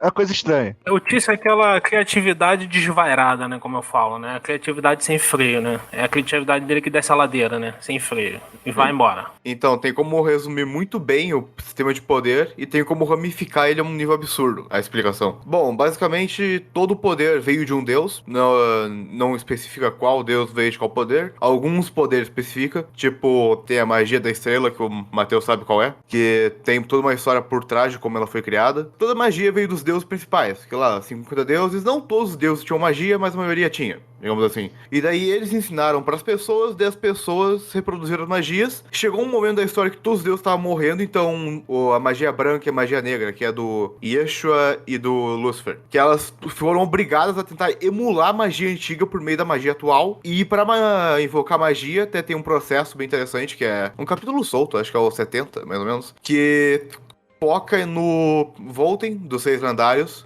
tentando invocar uma bola de fogo.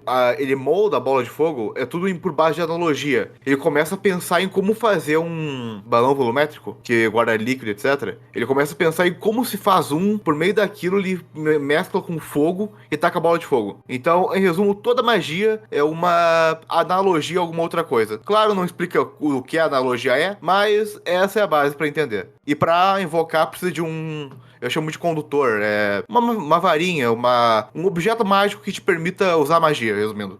Os condutores também melhoram alguma coisa ou fazem tal coisa, enfim. Então, quer dizer, vamos lá, voltando àquelas regras fundamentais que a gente estava falando no tópico anterior. Em Avalon, só se pode usar magia quem tem um condutor ou você tem exceções? Então, aí começa a parte complicada. Explique um pouco da parte complicada. Como eu disse, toda magia vem de um deus, mas quando o deus morre, toda magia dele para de existir. Só quem tem a alma do deus pode usar ela. Isso, inclusive, já é abordado nos 6 lendários em algumas partes, acho que umas 2 ou 3. Depois, no EO2 explica melhor alguns quesitos, mas quando a pessoa absorve a alma de um deus, a própria alma já serve de condutor, mas só de condutor para a magia daquele deus, resumindo. E também tem como as magias funcionam, mas acho que isso aí é muito grande para falar. Tá bem, então, voltando, eu tinha dito que o meu sistema é bem simples.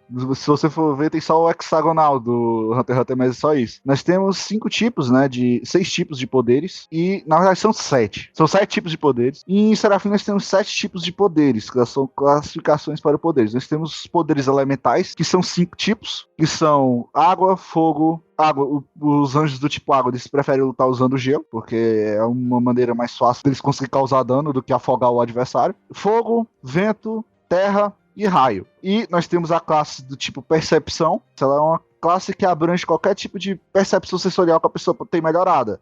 E é nessa classe que tem mais anjos, porque não é todo anjo que é combatente em Serafim, ou seja, não é porque eu tenho poder que automaticamente eu vou sair vencendo todo mundo. Os anjos, por exemplo, uma dona de casa pode ser um anjo e ela pode receber o diagnóstico de anjo, né? Porque em Serafim, quando um adolescente faz 15 anos, ele faz uma análise genômica dele para testar todos os tipos de gene que ele tem. Aí é onde se encontra o gene divino. E aí, a partir disso, né? Provavelmente esse jovem já terá despertado, porque o despertar acontece entre 12 e 15, né? 12, 15 anos. Justamente para pegar o tipo percepção, que é o tipo mais comum, né? Ou seja, por exemplo, nossa, eu tenho uma intuição forte, ou então eu consigo enxergar mais longe. Assim, entende? Algo do tipo. Em uso militar, né? Nós temos pessoas que conseguem atirar com um sniper sem luneta, ou pessoas que conseguem meio que ter uma visão quase de raio-x.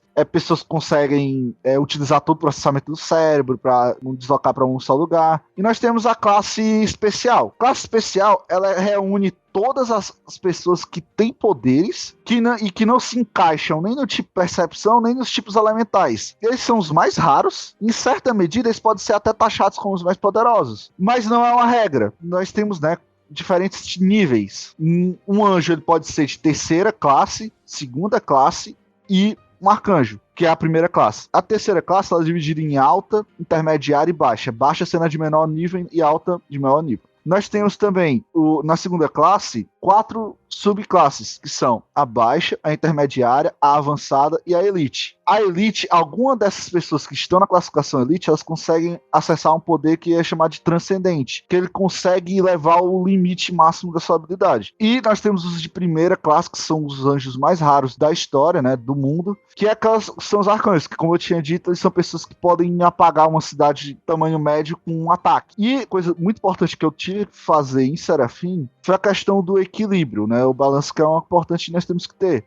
Os anjos, eles não agem de forma individual, já que tem toda uma legislação que todos os países têm que assinar, né, ratificar, a respeito do controle de anjos. Quando um anjo atua, ele está atuando em nome de uma força ou policial, né, ou a própria força de Estado mesmo, do país fazendo missão externa. E se eles saem do controle, você basicamente tem, em alguns casos pode haver prisão, né, mas você tem que ter prisões especiais. Por exemplo, você não vai colocar um anjo do tipo fogo para derreter barra de metal. Não tem sentido, né. Então, em alguns casos onde é impossível, é a execução, né, até como forma de avisar os outros. Então, né, voltando ao balanço, o meu balanço ele é feito a partir dos países, né? O balanceamento é feito onde países eles têm uma série de regras de pesos e contrapesos para não deixar com que outros se valem, né? Na novel, o Brasil ele era dos países de segunda classe, né? Um mais avançado, mas ele não tinha ainda status, né? Não tinha força econômica nem política para entrar no nível mais alto. Porém, né, devido ao nosso protagonista, que aconteceu uma série de coisas, ele acaba sendo obrigado, o país acaba o revelando como arcanjo, porém sem divulgar sua identidade. Então o Brasil, sem ter as condições adequadas, ele acaba indo para os países de primeiro grau, né? Isso aí gera uma série de confusões no mundo, né? Série de reações. E os países já estão trabalhando para aquela baixada da bola, né? Exercendo o equilíbrio. Então é algo que vocês sempre têm que pensar. A menos que vocês queiram um protagonista ou personagens extremamente fortes, né? Mas se você quiser uma obra redondinha, onde cada coisa faz sentido, o equilíbrio entre poderes é uma coisa que vocês têm que ter em mente de forma muito clara. Senão vocês podem acabar perdendo a mão. Concorda comigo, Carlos? Concordo. Tem a criatividade, mas realmente, se a gente não tiver um controle, e até a gente pode cair nos erros que a gente vê aí que o cara se desmente, né? O cara começa a estabelecer uma coisa e do nada muda aquela perspectiva toda, e aí que você que tá lendo fica assim, mas da onde esse cara tirou isso, né? Por quê? Isso é uma coisa que eu tenho muito receio de cometer, sabia? KM, o que acontece? Como eu falei, cada arco é um mundo, né? Então cada mundo tem a sua. Tem esse poder específico. Em alguns é uma energia, em outros por exemplo, no primeiro bloco, no primeiro arco, se trabalha com a ideia de orca, que seria uma energia que tem manifestação elementar. As pessoas podem manifestar ou ela em modo cru, né? Ela puramente, a orca pura, ou ela em forma elementar. Já no segundo arco, eu já defini, não vai ser isso. Vai ser a questão de vitalidade, força física, que vai se chamar Zor, que seria vigor em sânscrito. Né? Então você trabalharia com a ideia de que os personagens lá trabalhariam com vigor, né? Então dependendo de onde ele transite é uma realidade, né? Em algumas não vai ser um poder específico, mas uma habilidade específica que a pessoa nasce e é inerente nela, né? Algo parecido com um sistema de cristas que eu vejo em algumas obras. Então cada mundo é um quadro diferente.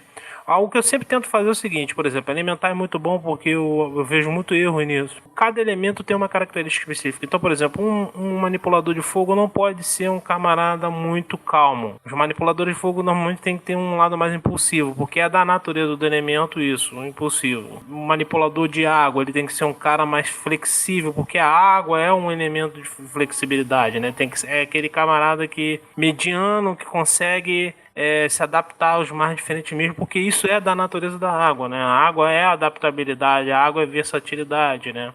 O ar é dinâmico, né? O ar está presente em tudo, então as pessoas têm que ter essas características. Então eu sempre vou buscando tentar encaixar, quando eu trabalho com a versão elementar, com a personalidade da pessoa, né? Tento sempre fazer essa trinca. Às vezes eu vi algumas obras japonesas assim, que o cara peca muito nisso, bota um MC com um poder elementar que não tem nada a ver com a característica psicológica dele. Entendeu? O cara é o Mago Zé Trovão de Fogo. Eu falei, pô, mas esse cara não tem personalidade específica pra isso, né? Então, quando eu trabalho assim, eu tento fazer essa trinca, né? A personalidade dele com a manifestação dele. Eu trabalho, tento fazer assim, dessa forma. Eu tenho uma coisa pra comentar sobre. É mais sobre como eu faço mesmo. Como as cartas de tarô têm uma grande influência no geral de toda a obra, quase tudo é fundamentado em cima delas. No próximo conto que eu vou lançar, fala até bem mais sobre isso e por que essas cartas são tão importantes. As cartas, cada uma diz uma coisa, normalmente é usada pra prever o futuro, mas dá muito bem pra colocar como características de personagem, dá pra colocar de arquétipo.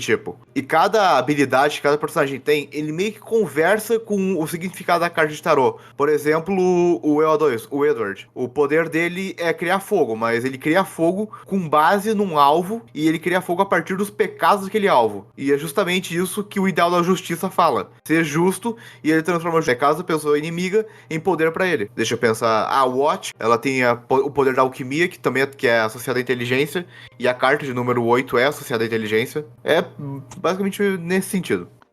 Do que eu iria comentar, né, é que esse ponto que Carlos comentou de cada elemento ter a sua personalidade, né? Sendo sincero a vocês, eu meio que não me apego a isso, porque em Serafim, os poderes eles vêm de forma aleatória. Então, o que acontece? Pode ser que a pessoa seja mó explosiva, mas o poder dela seja a água ou a terra.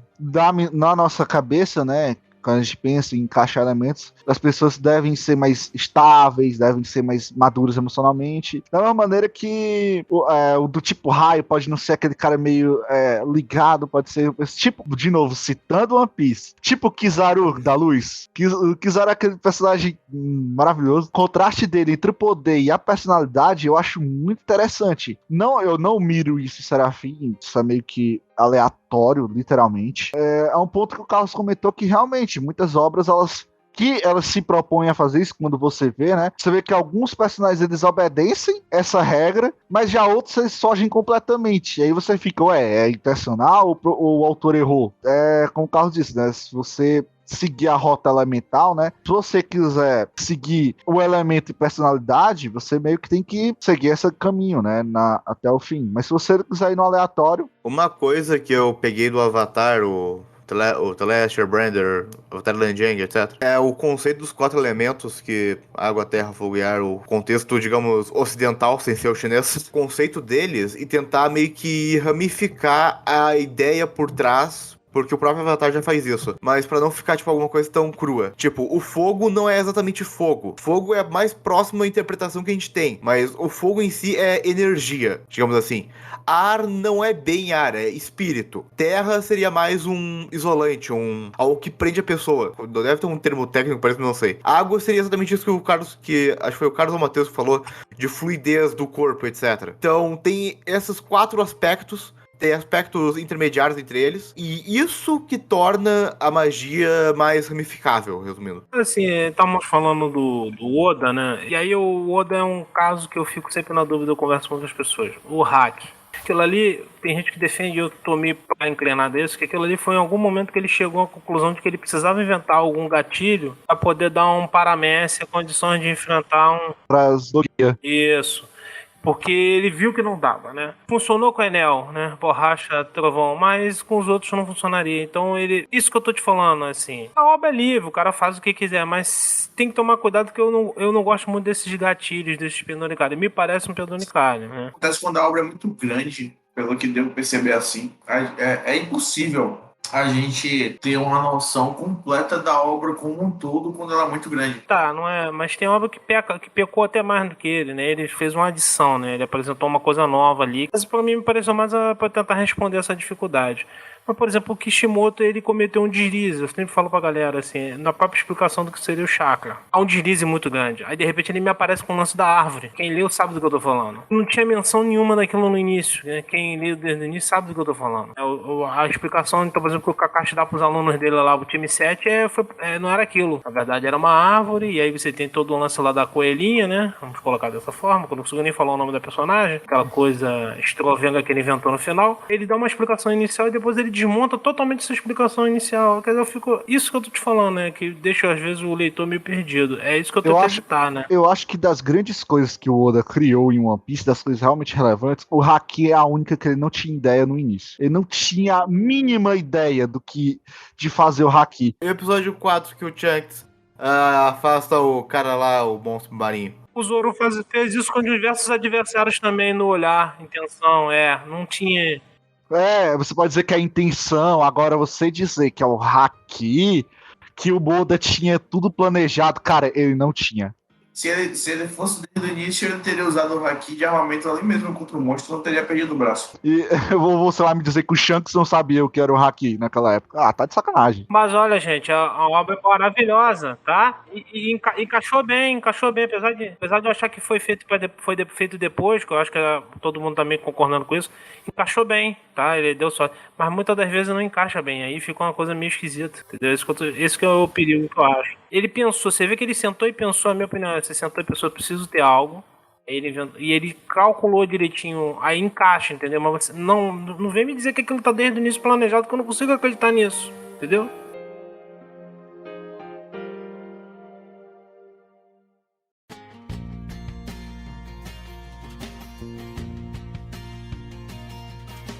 Então, gente, vamos seguindo aqui, né, nossa conversa e para a última pergunta, né? Eu queria saber de vocês uma coisa, que isso cai muito no que eu faço em Serafim, né? Que é como construir um mundo em que o protagonista não é o centro dele. Onde se você o retira, as coisas continuam acontecendo e não perderão sentido. Basicamente, seria algo como uma espécie de protagonista descartável. Essa pergunta é do Camo. Então, gente, eu acho que essa é uma grande dúvida de todos nós, né, que somos autores no início. Como fazer o mundo andar sem o protagonista? Porque uma falha que eu vejo em muita coisa por aí é que se você retirar o protagonista ou ir além e tirar o grupo de protagonistas, o grupo ali de apoio, basicamente todo mundo ruim. É como se o mundo existisse em função do personagem e não como se o personagem estivesse apenas no mundo. Então eu queria saber de vocês como que vocês fazem pra tentar escapar disso, né? Sabemos que é meio que impossível, porque protagonista é protagonista por um motivo.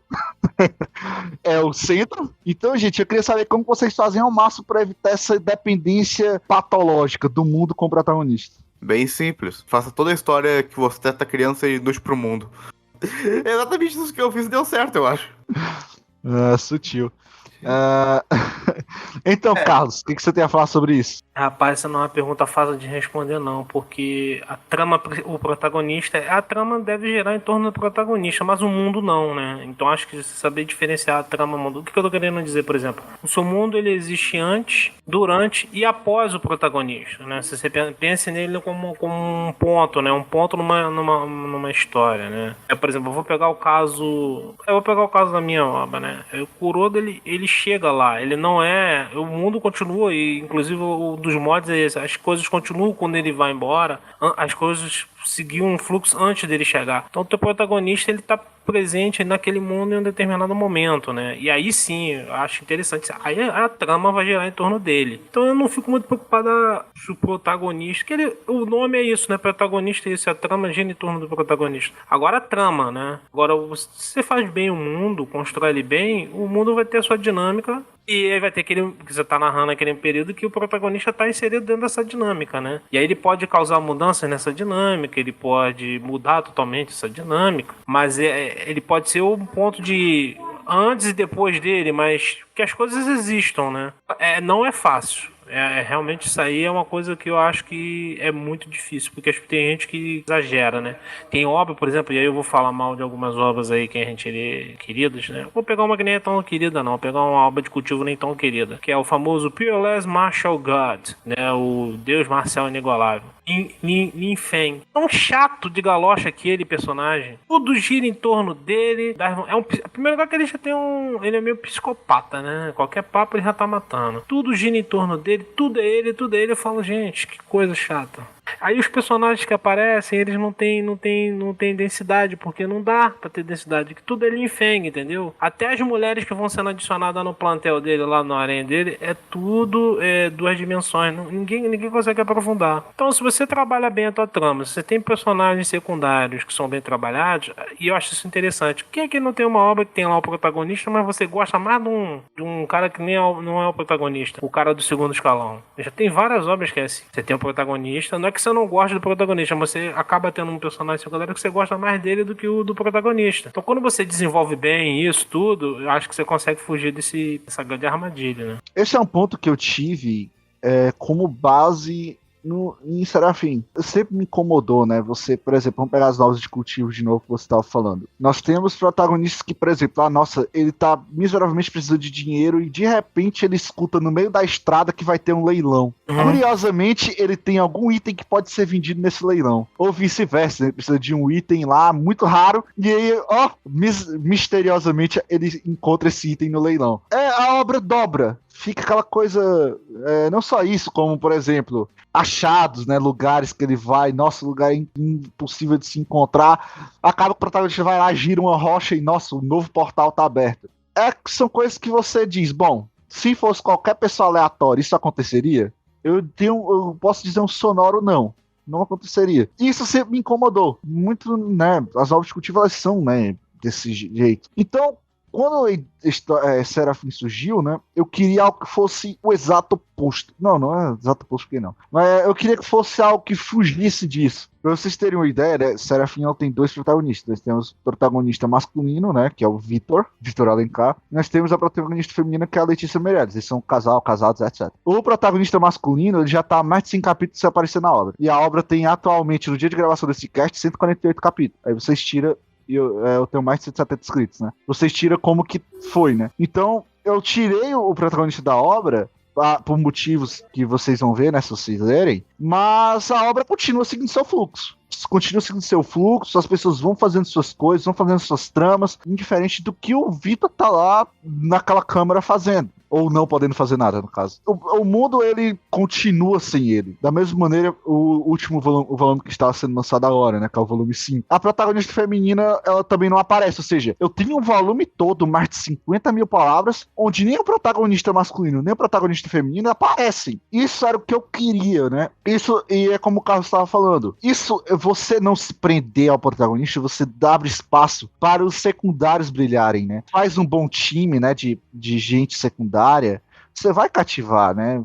Eu adoro o meu casal secundário. Tem vezes que eu fico na dúvida se eu gosto do casal principal ou do casal secundário. Então é isso, né?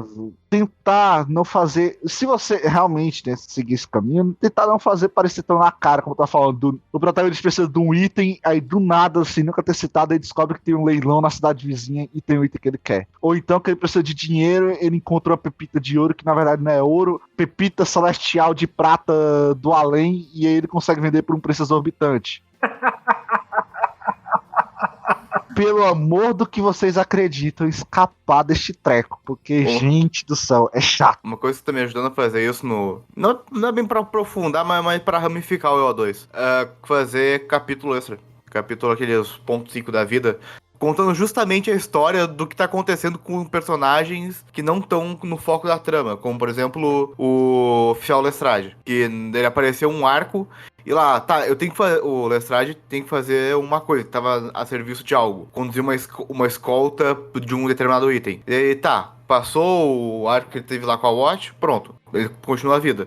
E daí, pra mesclar com isso, essa é a parte que eu até gostei de a concepção da ideia, que no início da obra, lá pelos capítulos, acho pelo terceiro ou quarto capítulo, a Watch tá procurando resquícios de pistas do Arsênio em locais que ele já atuou, que o roubo já aconteceu. E acho que o primeiro lugar que ela vai é um museu. Acho que isso acontece no capítulo 4. No capítulo 85.5, esse mesmo museu começa a expor essa obra que o Lestrade tá contando. Então, aí, aquele lugar sempre teve ali. Ele só não foi mostrado mais. Isso que o Tisso falou também é um artifício que você pode usar, né? Não precisa ser tão extremado quanto eu, como sumir com os dois protagonistas. Mas, assim, tenta, né, o máximo possível, não deixar aquela coisa só focada no protagonista, como se o protagonista fosse o Deus absoluto, todo o mundo da obra. Tenta diversificar, tenta dar mais atenção àquela Onessan que tá lá na esquina, enfim, façam, né, coisas interessantes. Agora eu queria saber, por falar em Onessan, né, da nossa Onessan aqui, das novas, da Ságua. Como que você faz pra Ságua no seu centro do universo, Maurício? Ou ela é o centro do universo? A Ságua, de fato, ela não é o centro do universo de GNM, né? Apesar de que ela teve alguns contos fortuitos desses aí que você estava falando mais cedo, mas nada tão exorbitante. E além de que tem explicação para isso, apesar de eu não ter dado ainda. Na verdade, esse é outro spoiler, só que não é nem bomba atômica, é bomba de hidrogênio mesmo, se eu desse aqui pra vocês, referente a gente. Então, por favor. Mas tem explicações, né? Tem explicações pra isso, mas vai ser lá pro futuro ainda. Ela não tropeçou numa pedra, de repente você ganhou o poder de Shiva. Parabéns. Não, na verdade, ela recebeu, né, esse poder, digamos assim, né? Mas não foi uma coisa do acaso. Tem um motivo para isso ter acontecido e daquela forma que aconteceu. O que eu posso dizer, na verdade eu descobri isso depois de um tempo como autor, é seguindo na mesma linha de raciocínio do Polemos. Você que quer fazer uma obra em que o protagonista ele não se sobressaia tanto, de uma maneira equivalente, né, bem balanceada, né, em termos de história e de personagem, é explorar os personagens secundários. Explorar eles, contar a história deles, desenvolver eles, o psique de cada personagem, os gostos de cada personagem, por que aquele personagem age e é daquela maneira, sabe? Então, quando você começa a desenvolver aquele personagem, ele consegue ganhar alma e começa a fazer parte do mundo, né, daquele universo que você está criando como um todo, certo? Dessa forma, você consegue tirar a carga do personagem principal de ser o único carismático. Porque eu acho que essa questão da carisma é que está bastante ligada ao fato do personagem principal estar sobressaindo sobre os outros ou não. Se você fala muito sobre ele, logicamente ele vai acabar tendo mais carisma e ele vai acabar sendo o centro das atenções, né? E quando você começa a dar vazão a explicar personagens secundários que estão acompanhando a personagem, que estão ali na história, estão presentes, né? Então você começa até mesmo a desenvolver o universo que você está criando, sabe? Você começa a dar ao leitor mais características, mais significado para a leitura. Eu acho que é mais isso. Porque, só para finalizar, como o Polemos falou, é complicado a gente tirar o personagem principal da história, porque, digamos, é o personagem principal, né? O próprio nome já disse, né? O protagonista da história. Então, as únicas formas que eu acho de você conseguir minimizar esses entre aspas, bem entre aspas aqui, esses danos, seria através desta forma, né? Dando essa vazão para os personagens secundários. Eu posso dar rapidinho, uma palhinha de uma obra que fez muito sucesso ano passado com a sua adaptação para animação. Eu li o mangá, né? Jujutsu tem uma play de personagens muito bons. né? Alguns até brincam. Eles fazem você acreditar que o Itadori tem um meme que era, botava lá o Itadori, o Gojo, tinha outros personagens assim, de um lado do outro. Aí, assim, o autor tenta te enganar dizendo que esse é o protagonista. Mas você sabe, na verdade, quem é o verdadeiro protagonista. Aí tem lá o Luffy, Zoro, aí tem o Gojo, tem o Itadori, quer dizer, você tem o Gojo que não é o protagonista, oficialmente falando, mas ele é tão carismático que as pessoas adoram ele. E tem outros personagens, tem gente que gosta do Panda, né? Tem gente que eu conheço que gosta da Nobara, da Maki. Tem gente que gosta do Todo, né? O Brutamontes carinhoso. Cada um gosta de um personagem. A trama vai girar em torno desse moleque que tem esse algo dentro dele. Mas os personagens ali, eles não são enfeites, né? E aí as pessoas acabam gostando até mais do personagem secundário do que porque o autor fez favor de desenvolver cada um deles. E tem personagem que vai aparecer mais agora que vai vir já adquirido a segunda temporada, que eu tenho certeza que, por exemplo, o pai do Chapa lá, acho que eu esqueci o nome do Chapa do Itadori, o Megumi. O cara é top. Tenho certeza que quando esse cara aparecer, vai ter gente que vai virar fã dele. Vai virar até mais fã dele, de repente, do que do Gojo. Porque o autor faz questão de trabalhar bem os seus personagens.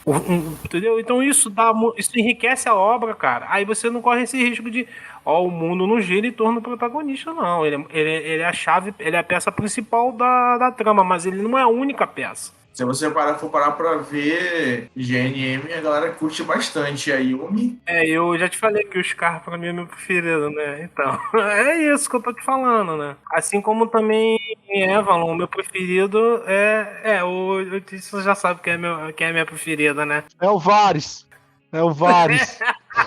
É o Ed, não, pelo amor de Deus. Eu achei que era o Cérebro. Isso que os dois falaram, né? Realmente a gente. É basicamente não vou dizer que é a única solução, porque eu não conheço todos os métodos de escrita que a humanidade já desenvolveu, né?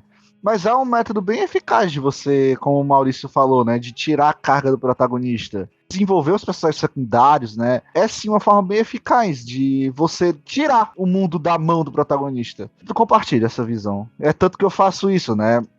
A saída do Vitor deu espaço para fazer. Nossa, parece que tá muita gente. Parece que tá a família dele, né? A família inteira por pai, mãe e irmão, né? Os outros tios ainda vão aparecer na obra mais pra frente, né? Quem realmente são, o que eles fazem, já estão começando a aparecer, mas não ainda são o foco. Mas sim, abriu espaço. Você não tem o protagonista, você cria um vácuo de, como eu posso dizer, um vácuo de necessidade. Quando você tá escrevendo a obra, meio que chama alguém pro centro. Isso é algo bem interessante. Não sei se os outros têm a mesma coisa que eu, né? Mas quando eu tô escrevendo algo, parece que é como se o momento que você tá escrevendo fosse um buraco negro e ele vai chamando os personagens pro centro dele. Se você tem só o protagonista lá ocupando aquele centro, você meio que vai jogar os outros pra escanteio. Se você for meio que dando essa troca, né? Nossa, tirar o protagonista tá muito próximo desse núcleo. Eu vou afastar ele um pouco, dá pros outros se aglutinarem próximo do centro e se tornarem relevantes, né? Como a gente estava falando, né? De novo, não tem como escapar. As novas de cultivo, se você for ver, 90%, e olha que eu tô sendo bonzinho, dos haréns, tudo inútil, não serve pra nada, não faz nada. Não cumpre sua função social. Vamos pegar Martial Road, que é uma novel que eu acho que tem um harém bem legal, mas cai naquela coisa. Vamos pegar a primeira mulher dele, né? A Shui, alguma coisa lá a primeira amiga, a primeira que ele pega. Você cai numa coisa que não tem como a menina seguir os mesmos passos, então automaticamente ela vai ficar relegada. E em Martial Road, as duas que conseguem acompanhar o Lin Ming são a terceira e a quarta, né? Que é a menina lá da Alma, que eu esqueci o nome agora, e a da Fênix. Só as duas conseguem, e elas não conseguem realmente lutar. A única que consegue lutar no mesmo nível que ele é a quarta, né? Que é a que era do Imperador Alma. Mas você pega, por exemplo, o desenvolvimento da segunda, né? Eu gostei muito. Eu achei o desenvolvimento bem legal da relação dos dois. Mas aí, quando você salta no poder, ela fica inevitavelmente pra trás. De novo, cai naquela coisa do vai fazer o quê pra tentar colocar ela no mesmo nível? O TDG entra aí, mano. Pelo menos o acompanhamento, né, dos amigos dele durante a progressão dele, dessa nova vida dele. Não, pra ser sincero, só posso concordar com o que você já disse antes, né? Acho que não tem muito que fugir dessa pergunta, não. Nem inventar uma resposta que seja muito aquela coisa. Mas é que, tipo assim, eu mesmo, por exemplo, eu tento, sempre que eu vou adicionar um personagem, eu adiciono ele não pensando no protagonista.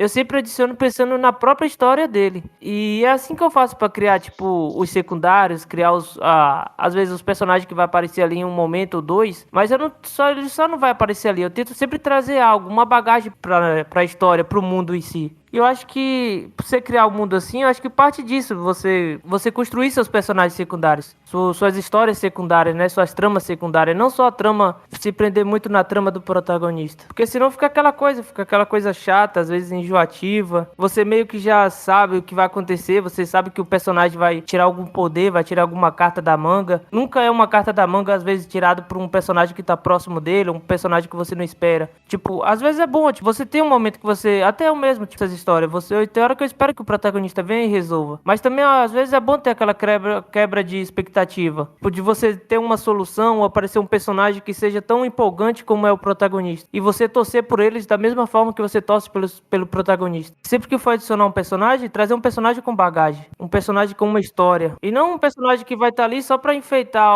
a força do seu protagonista. Ou servir como uma alavanca, como você coloca lá o líder de uma seita em uma nova dessa de cultivo, que ele aparece com a seita dela só para dar ao protagonista a chance de se sobressair, sabe? De ficar... Às vezes não é nem isso aí, é só pra dar uma fama pro protagonista. E aí, isso eu fico com muita raiva quando eu tô lendo uma história assim. Tipo, porque às vezes o autor apresenta e fala, não, o cara é o líder da seita, o cara é o mestre, não sei o que lá, tá lá no reino tal, lá em cima. O protagonista é um lixo que acabou de, sei lá, atingir a primeira camada do reino. Aí, 2 capítulos depois, tá lá o protagonista humilhando todo mundo da seita. Pô, você fala, tá, como? São facilidades. Por exemplo, eu vou falei de obras de outras. Eu vou falar da minha aí que já virou uma novela, né? Quando é que vai estrear? O primeiro arco, cada arco tem um nome, né? O primeiro arco se chama o Arco do Xixô. A tradução mais próxima para o português é mestre. No sentido de alguém que ensina algo para outro, né? Xixô, na cultura deles lá, é uma coisa muito mais ampla do que simplesmente um mestre de arte marcial, um professor de qualquer coisa. Porque aí eu parei pra pensar o seguinte, o protagonista, quem diz que o protagonista necessariamente tem que fazer todo mundo girar em torno dele? Por que ele não pode ser ele ser a alavanca dos outros? Então o primeiro arco Xixô é justamente isso. Você vai ver o Kuroda sendo um camarada que vai alavancar outras pessoas, né? Como um mestre, como alguém que ensina algo. E em outros arcos ele vai ser mais proativo. Aí realmente você vai perceber que a trama vai estar mais centralizada nele. Em outros não. Em outros, os personagens vão estar ali, ele vai estar alavancando os personagens. A intenção era justamente essa. Quem diz que o protagonista tem que ser justamente esses modelos que a gente vê aqui?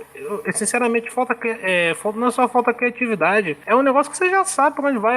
Foi o que vocês falaram aí, né? O que o Lô falou. Pô, o cara no primeiro capítulo ele é o lixo da família, da seita. Aí, 2 capítulos depois, ele tem um encontro fortuito e ele faz os outros virarem lixo. Sempre assim, nessa toada. Aí eu falo, gente, não dá pra dar uma diversificada, não? Pô, botar de repente um vilão. A obra de cultivo não tem vilão bom, né? Já percebi isso? Os vilões são tudo meio...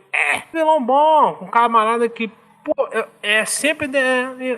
O vilão de Tales of God, eu tô esperando ele pra ver se ele vai ser meh mesmo, né? Que é o tal do Imperador Sábio. Vamos ver se ele é meh mesmo. Mas há uma grande possibilidade de quando ele aparecer, ele ser mó paia, entendeu? Porque vai ter um gatilho, vai ter uma marimba, né? Porque eu digo que ele é o cultivador mais brasileiro possível, é o Nieli, né? É o rei da marimba, né? É o rei da gambiarra. Cultivo com gambiarra, cultivo com esqueminha com o Nieli. Ele vai arrumar uma gambiarra e vai dar uma pernada nesse cara em 2 capítulos. Escuta o que eu tô te falando. Olha, seguindo a velocidade de como que ele tá acelerando a obra, se chegar lá, né, se terminar a TDG, isso vai acontecer. A gente precisa muito fazer um podcast só sobre TDG. Olha, gente, esperem pelo cast TDG. Cara, esse TDG a gente tem tanta coisa pra falar, cara. Vocês vão ver um bando de viúva chorando, falando como que esta desgraça poderia ser melhor, como que o autor desgraçou uma obra que tinha um potencial tão legal. Cara, TDG tinha tudo pra ser uma novela quase que sem erros e servir como uma introdução perfeita pra... E com todos esses problemas, Matheus, ainda tá entre os primeiros lá no top. Tá no top 3, top 2, se eu não me engano. Porque... TDG, cara, ela tem tudo que... Se você... Pronto, gente, já que a gente foi pra TDG, vamos puxar pelo menos uns 5 minutos pra falar dela aqui agora. TDG, né, é uma nova que se você pegar, ela tem tudo de base que você precisa pra criar uma história. Você tem protagonista carismático, você tem o grupinho, pelo menos no início, né, antes dele relegar o grupinho. Um grupinho legal, o grupinho do Nili é muito legal. O do Zé, ele é aquele cara, nossa, tô pra o que daí vier... O Lupial é um amigo burro, mas que é confiável quando precisa dele. Ah, você tem a menina que é devotada, você tem a menina que quer, mas também não quer, Botada não, enfim. você tem a deusa. Mais respeito a Exato. fala da Ninha, ela é a deusa. Você tem um mundo muito interessante, um mundo que tinha uma capacidade de expansão muito bom. Matheus Freitas, vejo que o primeiro erro de TDG veio na primeira expansão, que é a primeira vez que ele sai da Cidade da Glória. Quando ele sai ali, o autor ele não soube fazer. Ele criou os mundos minúsculos, o mundo secundário do mundo que já é minúsculo. E ele nunca mais tocou no assunto. Isso foi um pecado enorme no coisa. Eu não sei como é que tá hoje, mas naquele tipo, se ele não queria mostrar lá na hora, pelo menos resquícios, não tivesse tocado no assunto. Eu acho uma tragédia aquele início. Por exemplo, é bom falar, porque responde muito aquela pergunta da questão do como você não subordina tudo em relação ao protagonista. Isso aconteceu em TDG. Eu costumo dizer ali que quando começou, depois que ele sai daquela fronteira sagrada, que ele vai lá em Cotaninha na fronteira sagrada, ali ele já começou a relegar o grupo. Os caras começaram a cada vez sumir mais na obra, entendeu? O próprio Lupial ainda tá um pouco, então o Lupial sempre acompanha ele, né? Parece que é o cara tira-colo. Mas o do Z desaparece, a galera toda desaparece, e ele começa a botar novos personagens que eu já fico assim, caraca, mais um que daqui a 2 capítulos desaparece. Então o potencial, ele estragou esse potencial. Muito bom, começou muito. Caralho, é só parar pra pensar, ele tem aqueles 3 personagens, que são os 3 garotos, que não eram amigo dele no anteriormente. Quando ele faz a aposta lá, que era uma aposta que ninguém ia acreditar que ele ia ganhar, os 3 levantaram, meu irmão, tô com esse maluco aí, esse tal de Nelly. Aquilo ali foi criminoso. Se você consegue nomear os 3 meninos que colaram com ele, Lupial e do Z? Eu sei que algum é alguma coisa, o outro é Xia, alguma coisa, e o terceiro eu não faço a mínima. Pô, olha a atitude dos moleques. Não era pra ele ter tido um carinho, ter trabalhado esses garotos? Pô, botar eles pra sair umas porradas maneiras, desenvolver os moleques, ter umas atitudes... Não. Ele apresenta a tal da irmãzinha lá. Eu falei, pô, essa irmãzinha é interessante. Pra sumir com a garota. Ele começou bem, foi o que você falou. Acho que vale a pena pra todo mundo ler isso. O cara começa bem e o cara desgraça a obra dele no meio do caminho. Os personagens como um todo, eles têm um carisma muito ímpar. Não, até mesmo o Shenhong, né, que é o primeiro vilão, você vê que ele não é desagradável. Tem lá os objetivos dele. Tanto quando ele morre, né? Lá no final do arco da Cidade da Glória, ele meio que olha pra Cidade da Glória e diz: será que eu cometi um erro? Não apostei? Se você for ver a história passada do Nili, você pode condenar a família sagrada, mas ela tava literalmente lutando pela sobrevivência. Você não tinha ninguém que iria assumir o manto lendário. Porque o Yezong ele só assumiu quando tava, tipo, agora ou não é. Ele não tinha assumido na primeira linha do tempo. Não, na primeira linha do tempo ele não assumiu. E ele tava vendo a cidade dele. A gente já tá desviando completamente. Vamos deixar aqui esse assunto lá. Vamos deixar pra... Deixando a deixa, porque eu tenho certeza. Se tudo der certo, que TDG vai ser o próximo que a gente vai TDG gravar. É um negócio que TDG é um buraco negro. Você entrou, meu irmão, já era. Ele puxa você, né?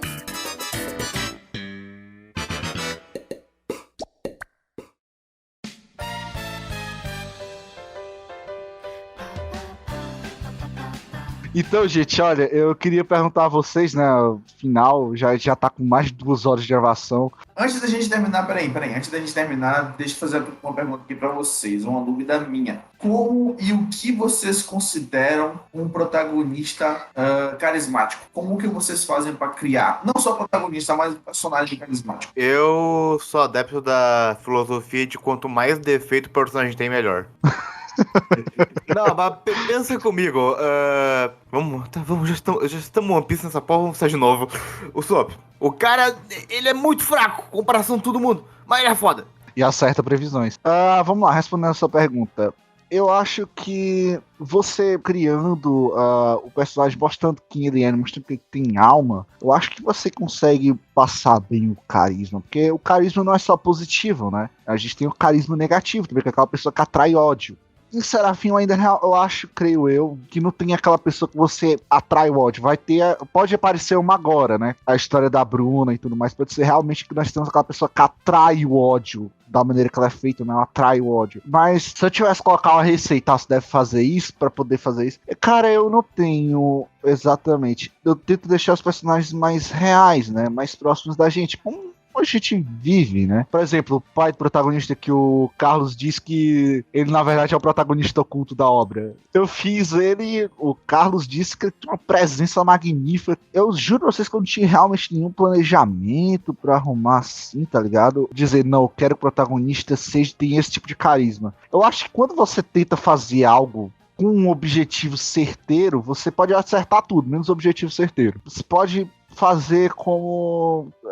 vai parecer bem vago, mas acho que você pode fazer como você achar mais interessante e que combina com o que você tem em mente pro personagem, né? Acho que as ações dele que podem fazer o carisma. No caso, então, as características de um protagonista carismático seria aquele que a galera gosta, que a galera se identifica, ou que segue digamos, uma via de conduta ideal. Porque assim, eu tenho um personagem que se chama Rito, e o cara, ele tem um desvio de caráter grotesco na questão de morte, né? Ele é um psicopata, digamos assim, que ele gosta de matar. Mas a galera curte ele, entende? Significa que ele é carismático? De certa forma, sim, é uma característica dele, né? O protagonista tem que ser coeso com as escolhas que ele faz. Exato, eu penso nisso. Tanto que o Serafim, né, o Vitor, ele é despertado, né, sequestrado, despertado o poder dele, injetado, né, o gênio divino nele, e ele consegue desenvolver, né, o poder dele. Ele, a primeira vez que ele mata alguém, e embora eu não tenha pegado o psicológico realmente, mas você vê que afetou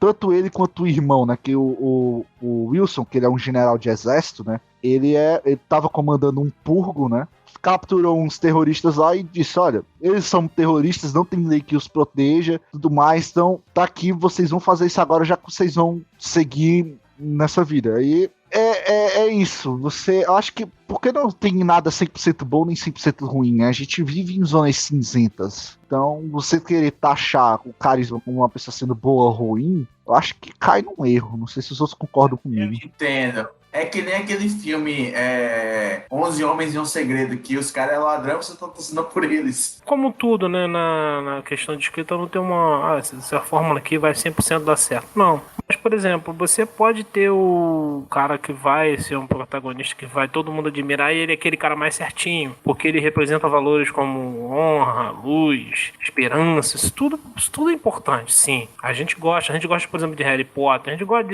gostamos desse tipo de... Mas talvez você vai ter um personagem que ele é dúbio, aquele cara que já é uma mais zona cinzenta, e aí por ele ser dúbio que você gosta dele, vai ter aquele personagem que é falho, que aí você de repente se identifica nele como uma pessoa falha, mas que de repente mesmo ele sendo falho, ele luta pra fazer uma coisa que é decente, alguma coisa que preste, então ele vai ser carismático. Você pode ter carisma por um personagem que é um verdadeiro doido, louco de pedra, você pode ter carisma por vou dar um exemplo, o Bleach. O personagem que eu mais gosto se chama Aizen Souska. Ele é o melhor personagem? Tô dizendo que é. Não tô dizendo que ele é ou não é. Mas ele efetivamente, ele tá no top 3 ali, na minha opinião. Ele é ótimo. E ele talvez seja, na minha opinião, um dos melhores. Tá entre os 3 melhores vilões de mangá e anime. Japão, tô falando do Japão, que eu conheço. Olha que esse tio aqui já leu muita coisa de mangá. Que ele tem motivação, brilho pra fazer as coisas. Ele não é um Sogomon qualquer. E no final, quando você tenta ver, você para pra pensar. Cara, na ótica desse maluco aí, ele acha que ele se achava certo de fazer tudo aquilo. E aquilo ali fazia sentido pra ele, né? Então, muita gente gosta dele. Ele é carismático. E agora ele é um monstro, ele é nefasto.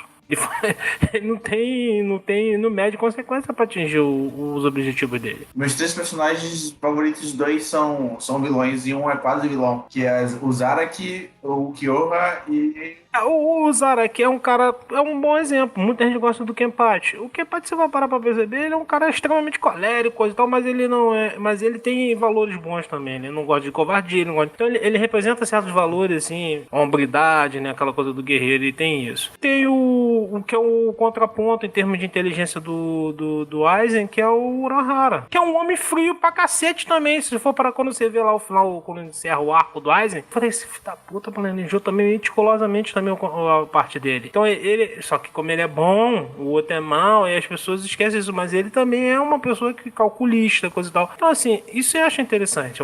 Tem uma fórmula, isso que é bom, não tem fórmula. Tem personagem que eu gosto que é ruim, tem personagem que eu gosto que é bonzinho, tem personagem que eu detesto que é bonzinho demais, tem personagem que eu detesto que é ruim. Eu acho que quando ele é mal feito. É isso, né? O carisma, ele não é aquela coisa que você pode embutir, né? Aquilo ou tem ou não tem. a pessoa vai ver. É o engraçado do carisma, né? É que não é algo que nós, como autores, realmente podemos controlar. Porque pra gente, a gente pode estar gostando demais do personagem. E a gente pode achar o personagem mega simpático. Mas o Heitor vai dizer, mano, o que esse cara tá aparecendo de novo? Pelo amor de Deus, não suporta ele na coisa. Mata logo esse cara, mata esse Ed logo de uma vez, entendeu? É isso, Exato.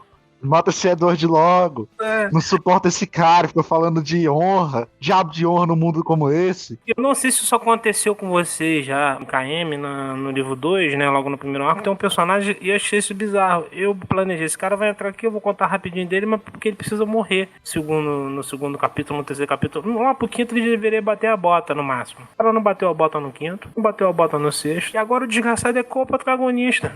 Fiquei pensando assim, o que esse moleque tá fazendo aqui, cara? Isso já aconteceu isso com vocês, que você vê algum personagem parece que ele dá um drible em você, dá um drible no 10. Olha eu aqui, otário. Eu acho que essa deve ser uma boa pergunta para a gente utilizar em um futuro cast sobre personagens. Vocês não acham? Não acham? Acho uma boa. É. Então, gente, depois de mais de 2 horas e meia de gravação, com problemas no bot, com a natureza contra todos nós, com parentes entrando no lugar... Enfim, queria agradecer a presença de todos, dos nossos convidados aqui. A sua presença, caro ouvinte, muito importante. E não estranhe, eu por enquanto serei o host, porque o Mal tá atarefado com a universidade dele, mas a partir que conseguir se livrar, né? E surgir um tempo, ele vai voltar a ser host, então, por favor, não me odeiem. Tentarei não ser chato. Então, gente, eu, de novo, agradeço as perguntas, né, que foram colocadas. E eu queria perguntar aos nossos convidados se vocês têm uma última palavrinha a deixar aos nossos ouvintes, né? A Guerra dos Nove Mundos está voltando. Pronto, falei. Tenho um recado pra você que tá ouvindo. Uma vergonha na cara e prestigie a obra nacional. Tem coisa muito boa lá na Zakai. Prestigie Guerra dos Nove Mundos.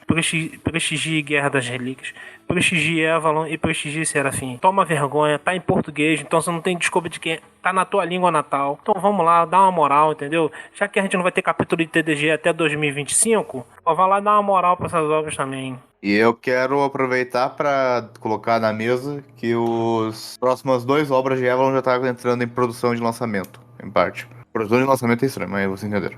Mas acho que falando em cima do que o Carlos falou, acho que, tipo, não é só pedir, mas falar pra cada um de vocês que ouviram, que está ouvindo a gente agora, pra ler, não só ler nossas obras que estão lá na Saikai, mas ler as obras que você gosta, comentar sobre o seu personagem favorito, o personagem que você acha mais carismático, se puder dizer o porquê. Acho que isso ajuda muito a fomentar as ideias do autor. Principalmente quem está iniciando, quem está escrevendo sua primeira novel, quem está nos seus primeiros capítulos. Então essa era a minha mensagem que eu queria deixar aqui essa noite. Eu vou com o Killua. Vocês não têm noção dos quantos comentários são importantes, principalmente para nós que somos autores, mas também para a equipe das novas estrangeiras, né? Você receber nem que seja um obrigado pelo capítulo, aquele dedinho positivo lá nas reações do discos, é um combustível pra gente, né? Então comentem. De novo, agradeço a paciência de todos por ter aturado nos aturado. E é isso, gente. Tchau.